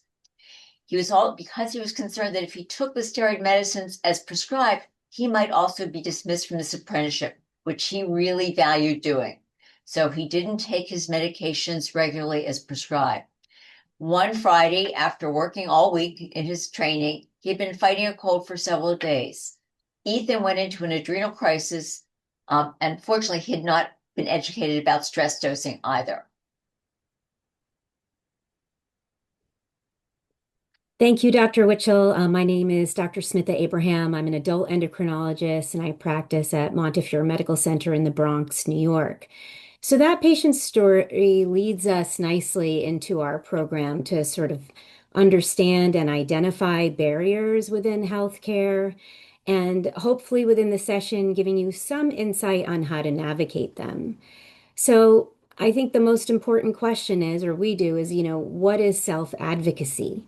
Self-advocacy is the ability to speak up for yourself, communicate your needs clearly, ask informed questions, and actively participate in decisions about your own healthcare, even when the system makes that difficult. Okay, thanks, Dr. Abraham. So why does patient input matter? Well, for us as physicians, hearing about what's happening for the patient will improve patient well-being and the quality of life for patient. We want to ensure optimal health care and patient safety. We recognize that everybody has different symptoms, so it's hard to assume that everybody is identical. We need to hear what's happening individually for a patient. And it's important to communicate your symptoms and experience clearly to encourage a discussion with your healthcare provider, because we like to promote shared decision making between physicians and patients. Dr. Abraham? Right. So with that with that said, when we don't have patient input or there isn't easy flow of communication between the provider and the patient, we are at risk of communication gaps. And those gaps can be dangerous, right? They can either lead to a delayed or misdiagnosis. Um, it may lead to inadequate individual treatment. Dr. Witchel just mentioned that every patient has different symptoms. Not everyone comes in with the same symptoms, and they aren't necessarily treated in exactly the same way, even under the umbrella of the same condition. So you might need a certain medication, you might need a different medication, you might need different dosing, different times of day, you might need referral to a subspecialist. So with delayed or misdiagnoses, with inadequate treatment, we're looking at poor health outcomes for patients and reduced quality of life, and even more so, increased risk of disease complications over the long term. Okay. So here's some common barriers. Some barriers may be more applicable to some individuals than others. One common one is time constraints. Patients may be late to an appointment and have to rush to something else. Physicians may have a list of patients and only a limited number of time to meet with someone. They also may be responsible for patients on the inpatient service and have a critically ill patient. So time constraints are a common barrier. There may be health literacy gaps. And I think that's evident in the first patient with Ethan. He didn't quite understand the importance of taking his medication. He also didn't have appreciation for the need for stress dosing. So it's important that everybody understands the medications and be able to speak to each other in a common language. That leads us to communication challenges. Some communication challenges are obvious. The physician speaks only in English or one language. The patient does not speak that language very well, and that's a setup to misunderstand what's going on. And sometimes people speak the same language, but just have difficulty understanding each other's words. And so it's important to slow down and clarify that everybody is on the same page for whatever topic is being discussed. In addition, there may be cultural norms, assumptions, expectations, or biases about how things work out. And again, it's important to talk and establish what the expectations are on the side of the patient as well as the healthcare team. Everybody brings their emotions to the exam room and their anxiety. And so it's important to recognize that the patient may have had a fight with their child earlier that day, or may be worried about a parent's illness. Physicians also have the same issues going on in their lives. So it's important to be patient with each other and recognize that people have lives outside the exam room, but to focus on the conversation at hand at that moment. And one common barrier is fragmented care. The endocrinologist doesn't talk well to the PCP doesn't talk to the endocrinologist, and neither talks to the other subspecialists that are involved in patient care. And with that, I'll turn the stage over to Dr. Abraham. Oops. Oh. Sorry about that, folks. In response to these barriers, I think I think I can very safely say, almost all of us, often turn to the internet for information. And the internet and social media are really can be very fantastic and great sources of information. But as you probably know, they are also great sources of misinformation. And there are some sites that it's kind of hard to tell like what's real, what's not. So we do suggest that if you find something interesting online, and you're not really sure, or you're not really sure if it's a doctor or somebody who's just giving their opinion, it's useful. You can bring that information with you to your healthcare team and sort of ask them, like, do you think this is legitimate? What are your thoughts? We have provided here some, what we consider reputable sources of patient information that have been vetted by, board certified endocrinologists and medical advisors. The first several bullets represent professional endocrine societies, which have members from around the world. We also have reputable academic medical centers that provide online patient information, which probably you've run into over the course of your lifetime. Your local academic medical center may also have patient information online. And sometimes it's helpful to compare, like, what does Mayo say compared to Cleveland Clinic, compared to my local institution, compared to my doctor? Does that all do all of everything that I'm hearing, does it all fit together? And where should I ask questions? And obviously another great source of information are patient support groups, National Adrenal Diseases Foundation, the CARES Foundation, other support groups. They have not only patient information that is vetted by medical advisors, they have physician information. They also have sometimes lists of physicians who have a particular interest in the condition that you might be interested or a patient has. So that's also useful. Sometimes they have maps of providers, and perhaps even most importantly, they have access to other patients, perhaps with the same condition that you have or a loved one has. Or if you're a parent, you can connect with other parents whose children have the same condition as your children. And that emotional support is also so critical as part of the, sort of whole advocacy toolkit. So what does effective self-advocacy look like from our physician perspective? It's to describe your symptoms clearly and concisely, share your symptom patterns, triggers, and symptom progression, provide specific examples when you can't, like, I feel dizzy when standing for more than 5 minutes. Be comfortable asking your healthcare team questions. There's no such thing as silly, stupid, or dumb questions, and ensure you understand the answers. It's helpful to bring a written list of questions with you that you've prepared beforehand. Sometimes you can get through all the questions, but sometimes you may need to finish the list at another appointment because of time constraints or the length of the questions. It's helpful to bring a written list of your medications and a summary of notes or any other medical documents for the healthcare team to see. And mostly report honestly, even when you're not certain of how you're feeling or what to say. But this should be an honest discussion with shared decision making. And with that, I'll transition to Dr. Abraham. So I think here we're going to circle back to Erin to start our discussion.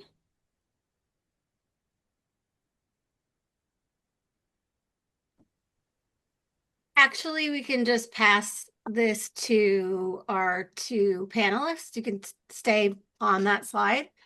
If you go back one, and we can now invite Susan to introduce herself, followed by Kellyanne. Hi, my name is Susan Matchka. I was diagnosed with Addison's disease 4.5 years ago. I'm a retired operating room nurse, spent 1 year in an ICU. I am the secretary of the National Adrenal Disease Foundation, and I really appreciate all the information we're getting from all these presenters. Kellyanne? Good afternoon, everyone. I agree with you, Susan. This presentation has been so informative.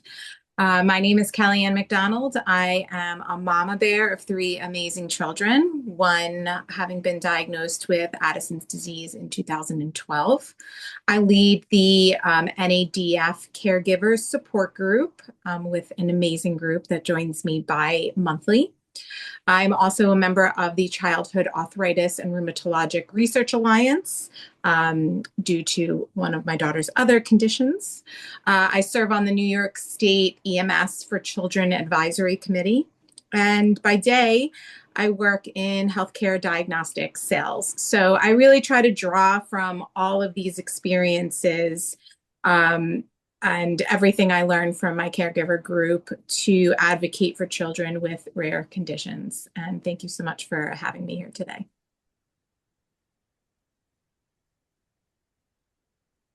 So I believe I hand it back off to Susan, who's going to go through a vignette of what we have heard from some of our experiences and our groups of what you may experience. Okay, did you want to do this one, Dr. Abraham? Yeah. So we have another patient story for you. And I do know that we sort of both of our patient stories have addressed adrenal insufficiency. However, fortunately or unfortunately, the barriers in healthcare do not discriminate, and this can really be applied to anyone with adrenal diseases and especially a rare disease. So let me get started. David, 64, had been diagnosed with adrenal insufficiency at age 45, and he had been followed by an endocrinologist at Hospital A, with whom he was comfortable, and his AI was well controlled. Within the last year, though, David was diagnosed with high blood pressure and congestive heart failure. His new cardiologist at Hospital System B objected to his taking fludrocortisone because he thought it raised his blood pressure. He also urged David to limit his salt intake. David tried to explain to the cardiologist that he needed the fludrocortisone for his Addison's disease, which is also adrenal insufficiency, and that responding to salt cravings was important, but the cardiologist was not familiar with the disease and insisted on his own recommended treatment plan. David asked the cardiologist to speak with his endocrinologist, but the cardiologist was unwilling to communicate with a doctor outside of his affiliated medical center. So with that, we did poll some of our community and asked, so what are your common concerns? And we're hopefully going to try to address that right now in this roundtable. We sort of summarized the questions. So I'll read the question. What is the best way to facilitate coordinated care between specialists providing my care? So I think Kellyanne and Susan, we'd love to get your input and what has worked for you, both as a parent and a patient. Go ahead, Kellyanne. Sure. So this comes up often on our group. Unfortunately, what we experience is that many caregivers outside of endocrinologists and sometimes some endocrinologists are not as familiar and confident in adrenal insufficiency. What we tend to talk through is empowering you as either a patient or a caregiver to ask questions, to uncover if your physician is the right physician for you. I think making that connection is of paramount importance. To know that you trust your caregiver and that, or your physician who is giving you care, and that they are open to what you have to say, so that, like they said earlier in this segment, you are comfortable communicating in a way that they receive the information that what your symptoms are or how you are progressing in your disease. I think a big one is don't be scared to shop around. Personally, I am on my daughter's 4th endocrinologist. It took us 4. All the ones before were great in what they were great at, but I had specific needs, and I needed to find somebody that was willing to hear my needs and meet them. Susan, would you like to add anything to that? But it is important, coordinating care. I had surgery about 6 months ago, and I made sure that my endocrinologist and surgeon communicated concerning what kind of updosing I would need and what kind of IV cortisol I might need during and after the surgery. Fortunately, they were in the same healthcare system, so they were able to communicate back and forth and include me in the loop. But whether you have CAH or Addison's disease or whatever adrenal disease you might have, it's important to make sure that your doctors do talk to each other. And as I said, being in the same system, it works a lot better if you're out of the system. My PCP is outside the system, and somehow they don't include him in the loop, even though I've asked them to, which is kind of frustrating.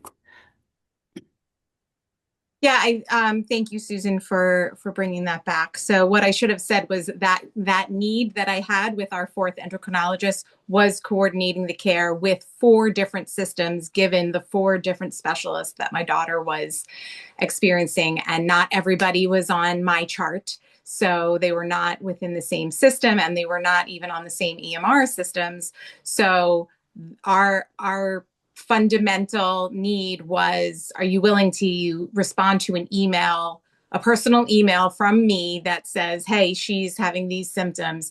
Hematologist, is this on your end? What do you think? Rheumatologist, what do you see? Endocrinologist, what do you see? Primary care. And that was, it took shopping around to get to that. So thank you.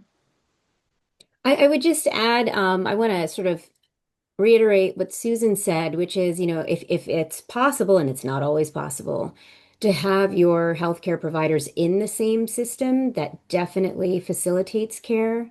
If that's not the case, I think it's worth asking your provider. We have the ability within our sort of medical record system or our electronic health record, to sort of print out a letter for you right there and then, or print out your notes so that you can have them in your hand. And if you have to, like, take them to your other doctor, you know what I mean? So that they can see if by chance your systems aren't linked or they're not in the same system. That way you have, exactly what happened in your visit that day. Another thing that you can do is, when you send if you have a procedure coming up, well ahead of time, if you need some clearance by another physician, send the doctor a request, provide all the information of the doctor that you need to receive the information, the fax number, the phone number, the address.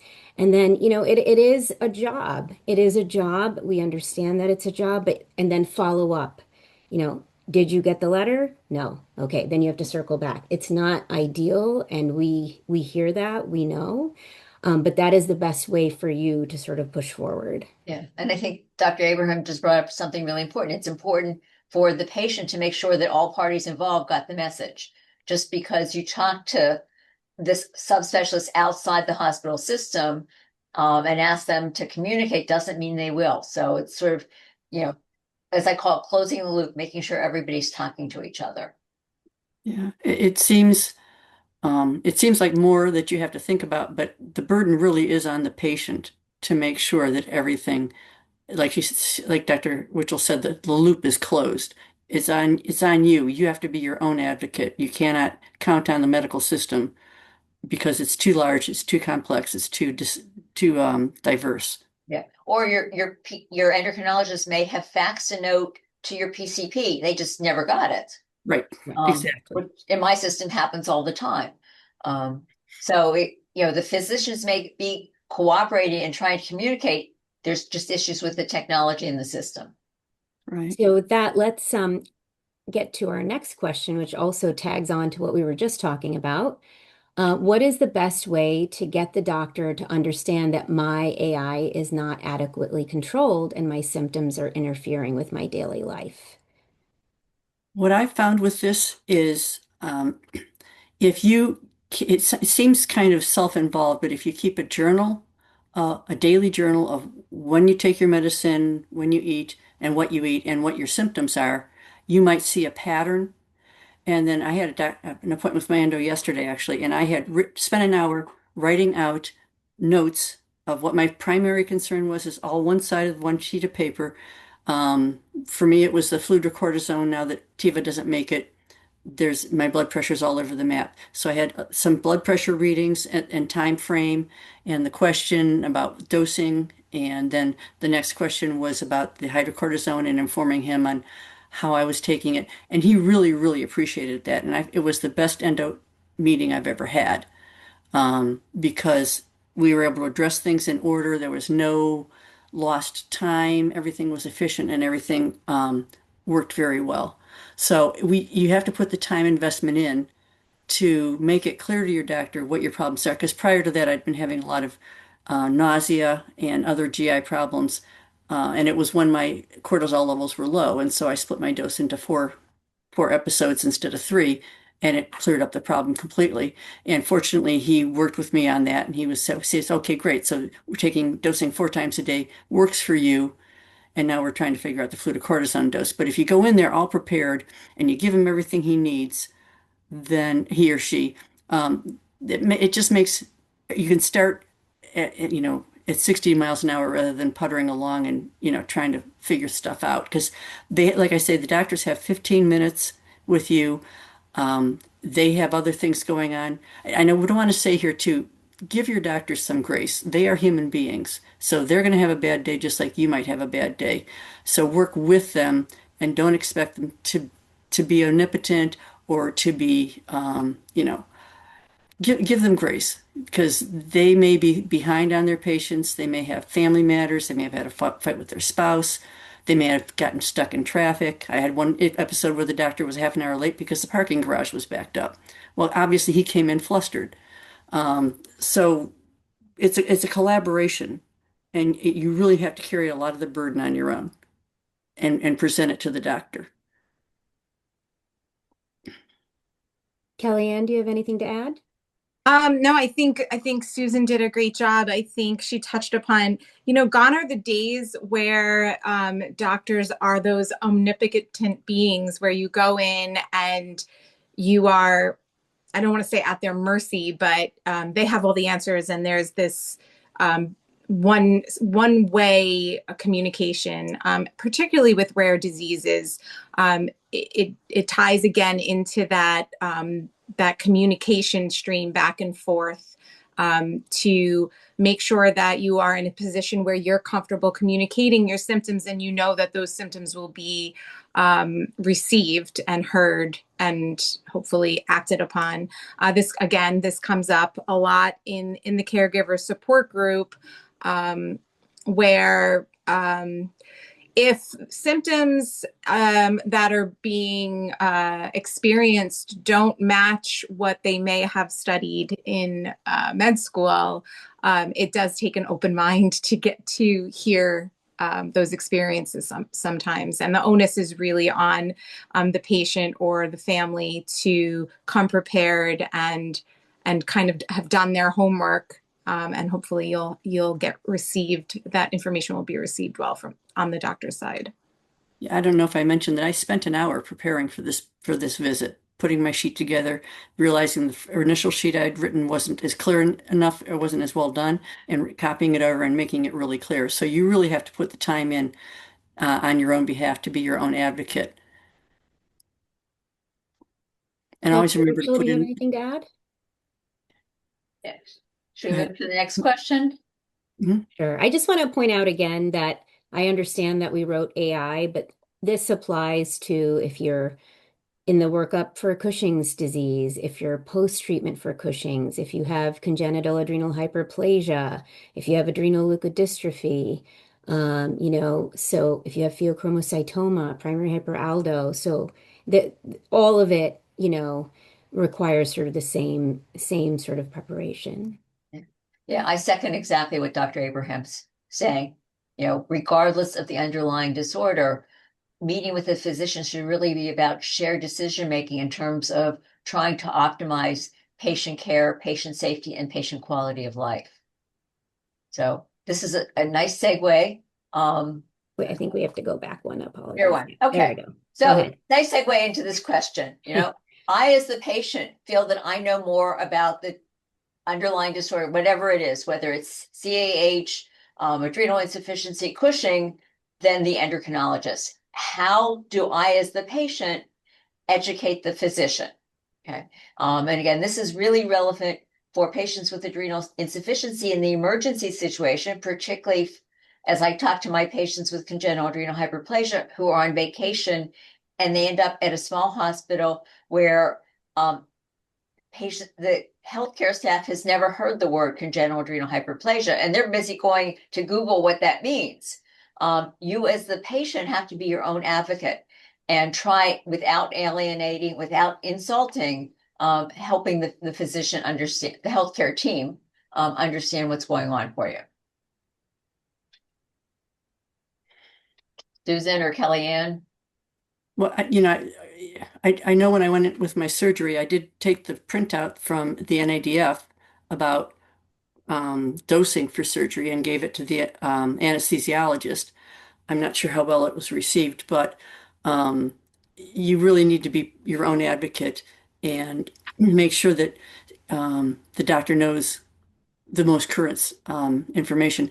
On the other hand, I wouldn't walk in with a packet of articles and say, here's the latest stuff on my disease. But if there's something that is particularly helpful in getting the doctor to understand what your symptoms are and how they are related to your adrenal disease, doctors don't always have the time to keep up with every single article that comes out. There's so much research, there's so much new stuff, and endocrinologists, the majority of their patients are not adrenal patients. So if you can find a good article that will help educate them, that's from a renowned journal like Lancet or JAMA, one of the better journals, not something just off the internet that's, not a primary journal, they may appreciate that. And that may be something that they can scan on their own when they get home or, in their spare time.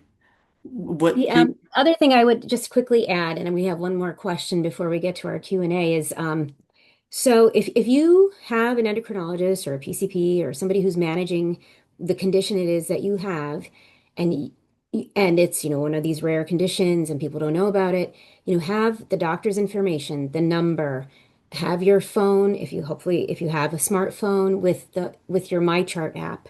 And if you end up in the ER, okay, like this is not just to this, but if you end up in the ER, message your doctor, hey, I'm in the ER, or ask the staff to call your physician if it's in the daytime. But the more that you send the message out, call the office, I'm in the ER, send the message, I'm in the ER, then the physician might be able to call, or their staff might be able to call and say, hey, yes, this patient has adrenal insufficiency, has CAH, has pheochromocytoma, and sort of do that. So that, at least from an ER, EMS standpoint, that's one way to get in touch with us. And then just, sort of offering and say, this is how I feel and this is what I found. I was wondering if you knew about the NADF website, and seeing if they will engage with you. And I would agree with Right. It comes to what Susan said earlier, which is doctors are humans too, and knowing or getting to know your physician and their openness and willingness, and maybe like Smita just said, coming right out and saying, I belong to NADF and I get, updates on what's current and new. Are you open to me bringing this information to you? And if so, how would you like me to deliver it? We'll kind of tell you if they're gonna, if they are open to it or not. I know we hunted for an amazing physician, and she will literally at every start of my daughter's doctor visit say, okay, so what's new? What's going on in Europe? She'll ask us because she knows we are kind of staying closer to it from a global perspective than she is. One thing I would point out is your approach is really important. To come in collaborative, courteous, almost deferential, because the doctor is the doctor. I have a coworker who comes in and ends up alienating doctors just because of her demeanor. So you need to come in, and no matter how frustrated you are, or how angry you are that you can't get your whatever disease you have under control, it's really important not to be combative, because as Dr. Stilley said, if you get in their face and get demanding, anybody's going to back off, and you're going to lose communication. So the way you phrase things is very important, and the way you state them. I'm having trouble with this symptom, and I found this article that correlates my symptom with my dosing schedule, and I appreciate it if you take a look at it, and then we can discuss making adjustments or something along that line. Yeah, you might just think about how you would want someone to talk to you, because we're all human, and everybody wants to be spoken to nicely, even if they don't know. So with that, I'm going to go to our last question so we can open it up. So if I decide I need to find a new endocrinologist, what is the best way to transfer my care? And what risks do I take if I realize the first endocrinologist was better than the second one? I think we kind of just touched on this, is that, this is not easy. And there's nothing that we can do to make it better, right? So you kind of just have to decide, like, do I want to keep this person involved and just say, maybe I'm gonna work with someone else who's a specialist in this area, but I'd really like to stay in touch with you because you've been helpful to me. If you feel like, you know what, nope, this is just not gonna work, then you have to go. And it's not easy in any way, shape, or form. So that would be yes, we know it's not easy. And if you're in a community where there are very few endocrinologists, because it is a pretty strong a niche specialty, you do want to be careful. You don't want to alienate the first one if there are only two in town, and then you decide number two is really not fitting. You want to leave the door open to go back to number one. That's not to say that number one might not take offense and say, no, you stay with number two. You decided you didn't want me, because doctors are people. So you need to assess your risks when you're switching if you're in a small community and there are a limited number of endocrinologists to choose among. And it's just the reality of life. If you live in a major metropolitan area, then you're better off. But realistically, finding an endocrinologist who is familiar with adrenal diseases is going to be a challenge. Okay, I think with that.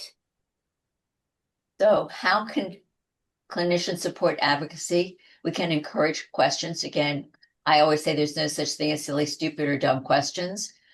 Create a safe, non-judgmental environment. Use language that everybody understands. Again, we're sometimes dealing with, differences in health literacy, but try and make sure as the physician that the patient understands you, and the patient make sure that you understand what your healthcare team is telling you. Provide a written care plan. Okay, even my doctor tells me something, and if it's not written down, I forgot about it an hour later. I don't remember all the details. So a written plan is helpful. Avoid giving patients the runaround. And we were just talking about providing physicians with healthcare team with information. Make sure it's a reasonable piece of information. You can't go give somebody an encyclopedia about adrenal diseases, but some references and say, hey, doc, I know you're busy. Here's something I came across, so that it's a reasonable amount of material to share. So self-advocacy is not a challenge to medical expertise. It's an essential part of effective care, with the goal being a good quality of life for the patients, regardless of the underlying disorder. Great. So I think with that, we are now to our question and answer session, which will be run by Erin Foley.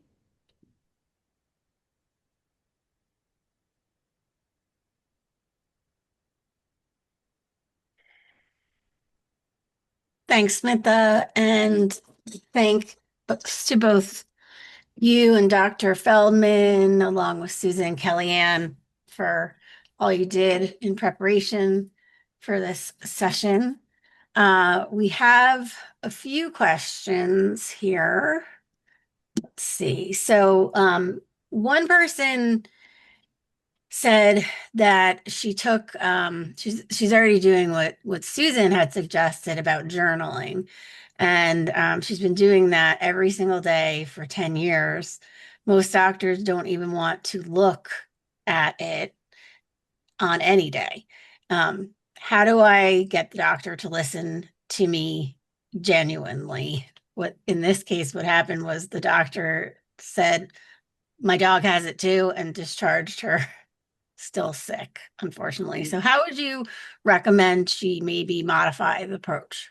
Okay, that's why I spent at least an hour preparing for my visit by taking the journal information, picking what was really important, what showed a pattern, and then writing that out, and then realizing my first sheet was still not organized well enough.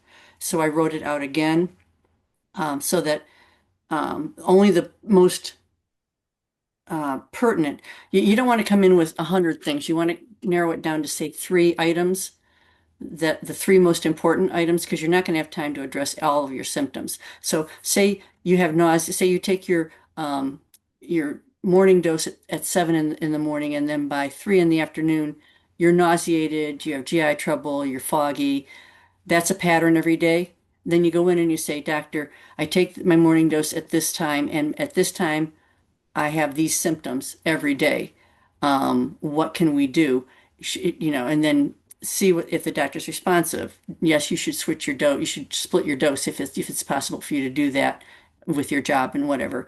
You don't want to throw a whole journal at them because they don't have time to look at that. You have to condense it down, and you may have to leave some stuff off. You just have to focus on the most important things. For me, this time it was blood pressure because of the change from Tiva to a different generic drug provider, because they don't make Fluorinef anymore, the brand name.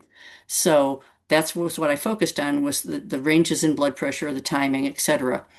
And then we had a discussion on that. And then, the next one was how was I doing with a 4 split dose of hydrocortisone, and we discussed that. And then we went into, just refills and that kind of stuff. So yeah, you get a lot of information in a journal, but it takes work to condense it down.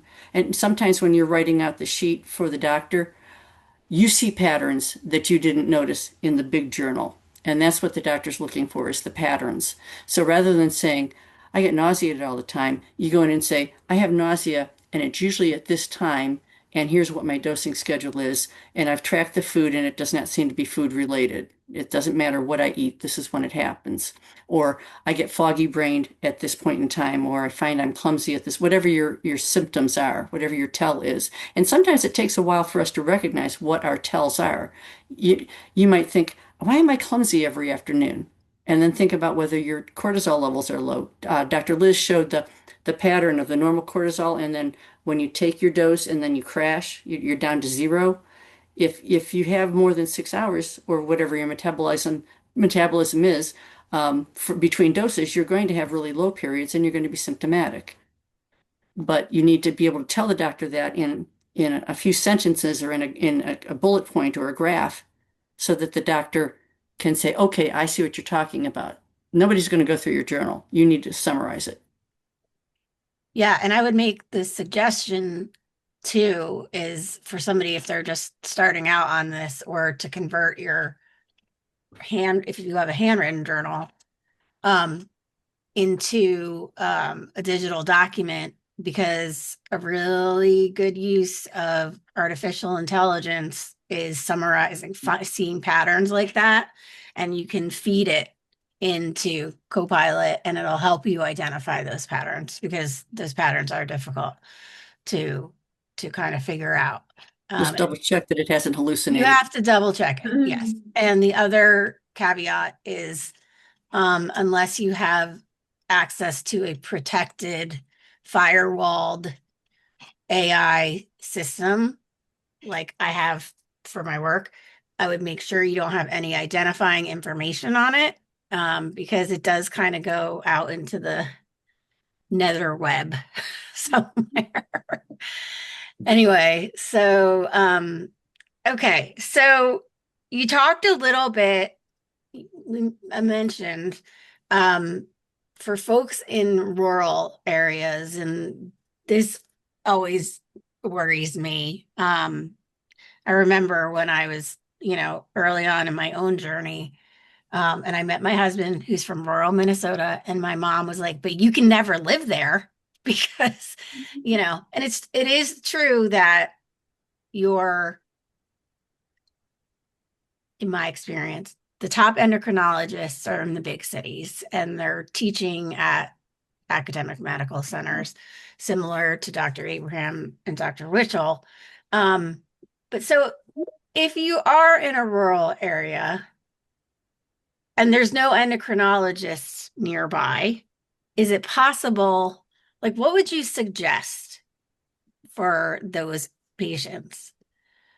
Erin, I'd like to just interject on this because I live in New York City and there are many academic medical centers. I am not in a rural, but my shopping around, we drive 3 hours to get to an endocrinologist that works for her. What is so important is the coordinated care, because our local general practitioner is willing to support that communication link outside of the city, outside of their health organization. So as long as you have a willingness, I would say, of boots on the ground, which is the one that, is within 2 miles away from you. But the woman steering the ship is actually 3 hours away. So it's not even a challenge that is only for rural versus urban. Okay, that's fair. It can be done, is what I would say to the audiences. It does take some work though. Yeah, someone asked the question, about you could get very good adrenal care from a general practitioner, and I don't know.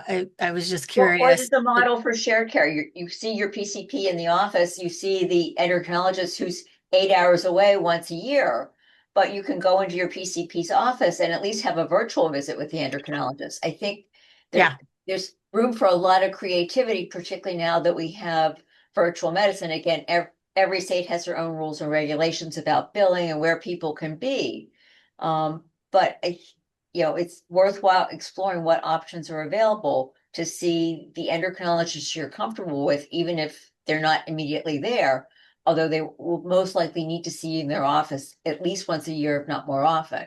But intermittent visits might be with the local doctor or might be in the local doctor's office, so you can get vital signs and do a virtual visit.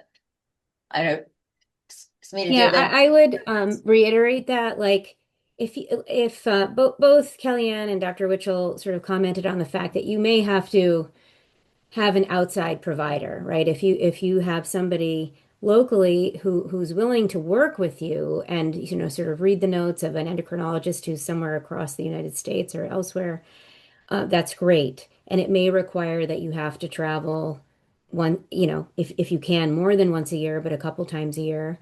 I would say, I mean, I can tell you in New York, our rules do not allow us to see a patient who is outside of New York. Like, we're not allowed. Every state is different, like Dr. Witchell said, so you have to sort of know the rules. But I do have some patients who perhaps first started with me and then they moved. And so whenever that person happens to be in town, she makes an in-person visit with me. We make sure we get her in. And then we take, she takes whatever information we talk about back to her local providers. Okay. So one thing I did want to also point out, there's some Facebook groups and probably on the other platforms too, where patients share the names of doctors that they've had success with. That's very helpful, I think, especially for folks who are looking to start a pump. And I did recommend this to several people in the Q&A, that I highly recommend. There's a cortisol pump or pumping group on Facebook, and Aaron, who talked about pumping in our first session, is also, I'm a member of that, even though I'm not pumping cortisol replacement. I follow it, and they often refer people, and they're coincidentally, as we're talking about, working with a doctor that's far away, there are several endocrinologists out there who will take remote patients, and they do virtual to get you started on the pump if your local one is not willing to do that. I also just want to say we do have on the NADF.us website, we have a map of patient recommended endocrinologists. And as a side note, we'll just have to make sure that's been updated recently, but you can just click the map near where you live and it'll show you, a few of the names. What works for somebody else might not work for you though, So people have different communication styles and the doctors have different communication styles and you have different needs. So sometimes you have to move around and such, even in a big city where there are some great endocrinologists. As an example, Kellyanne wasn't finding one that met her needs. And so she went outside of her area. And yeah, so being creative, I think, is also really, really important. Is there anything else that anyone wants to add before I close the entire day out here? No. I would just say hang in there.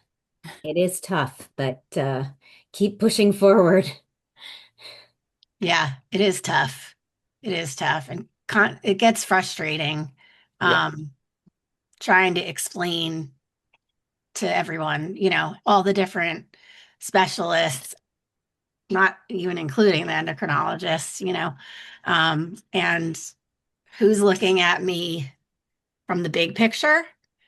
And, I tried a concierge doctor just to have somebody who was like looking at the big picture for a while, but it didn't really, it was okay, but it didn't really work out that well. So it really falls on us, unfortunately. So we do somebody's commenting, never give up, never surrender.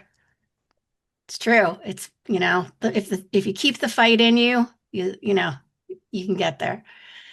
So I just want to thank you all, Dr. Witchel and Dr. Abraham, Susan and Kellyanne for joining this, and again for all your work getting this all set up and all the thought that went into it. And Susan and Kellyanne for sharing your experiences. I want to thank all of our presenters and panelists from today. I want to thank all of the NADF staff and volunteers who helped to make today happen. You're all amazing.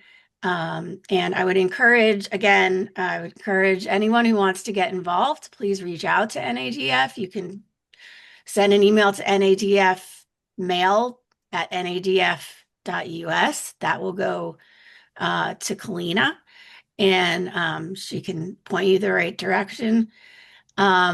Again, donations are what help us be able to do things like this. We want to do so much more, but that takes resources. So if you are able to donate, we ask that you do so generously.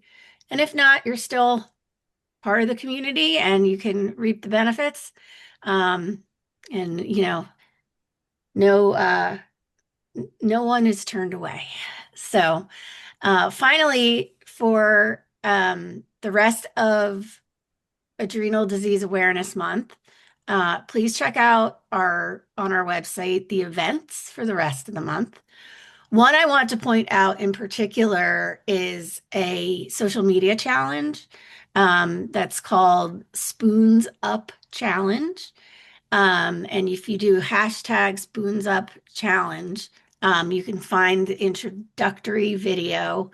It was also posted by NADF on our social media sites featuring Vanessa, who's our support leader. And she explains how to do it. It's a fun little challenge, which gives a nod to the fact that some of those in our community, it's really a broader chronic disease thing, they use spoons to measure the amount of, as a metaphorical measure of how much energy they have, physically and mentally.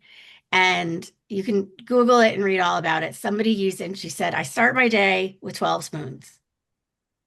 By the time I've showered and gotten to work, I'm down 3 spoons, and so on and so forth. And so we're doing the Spoons Up Challenge where you hang a spoon off your nose and you challenge 3 people to take it also and do the same thing. And we're just asking people to do that to help raise awareness and support NADF and our efforts going forward.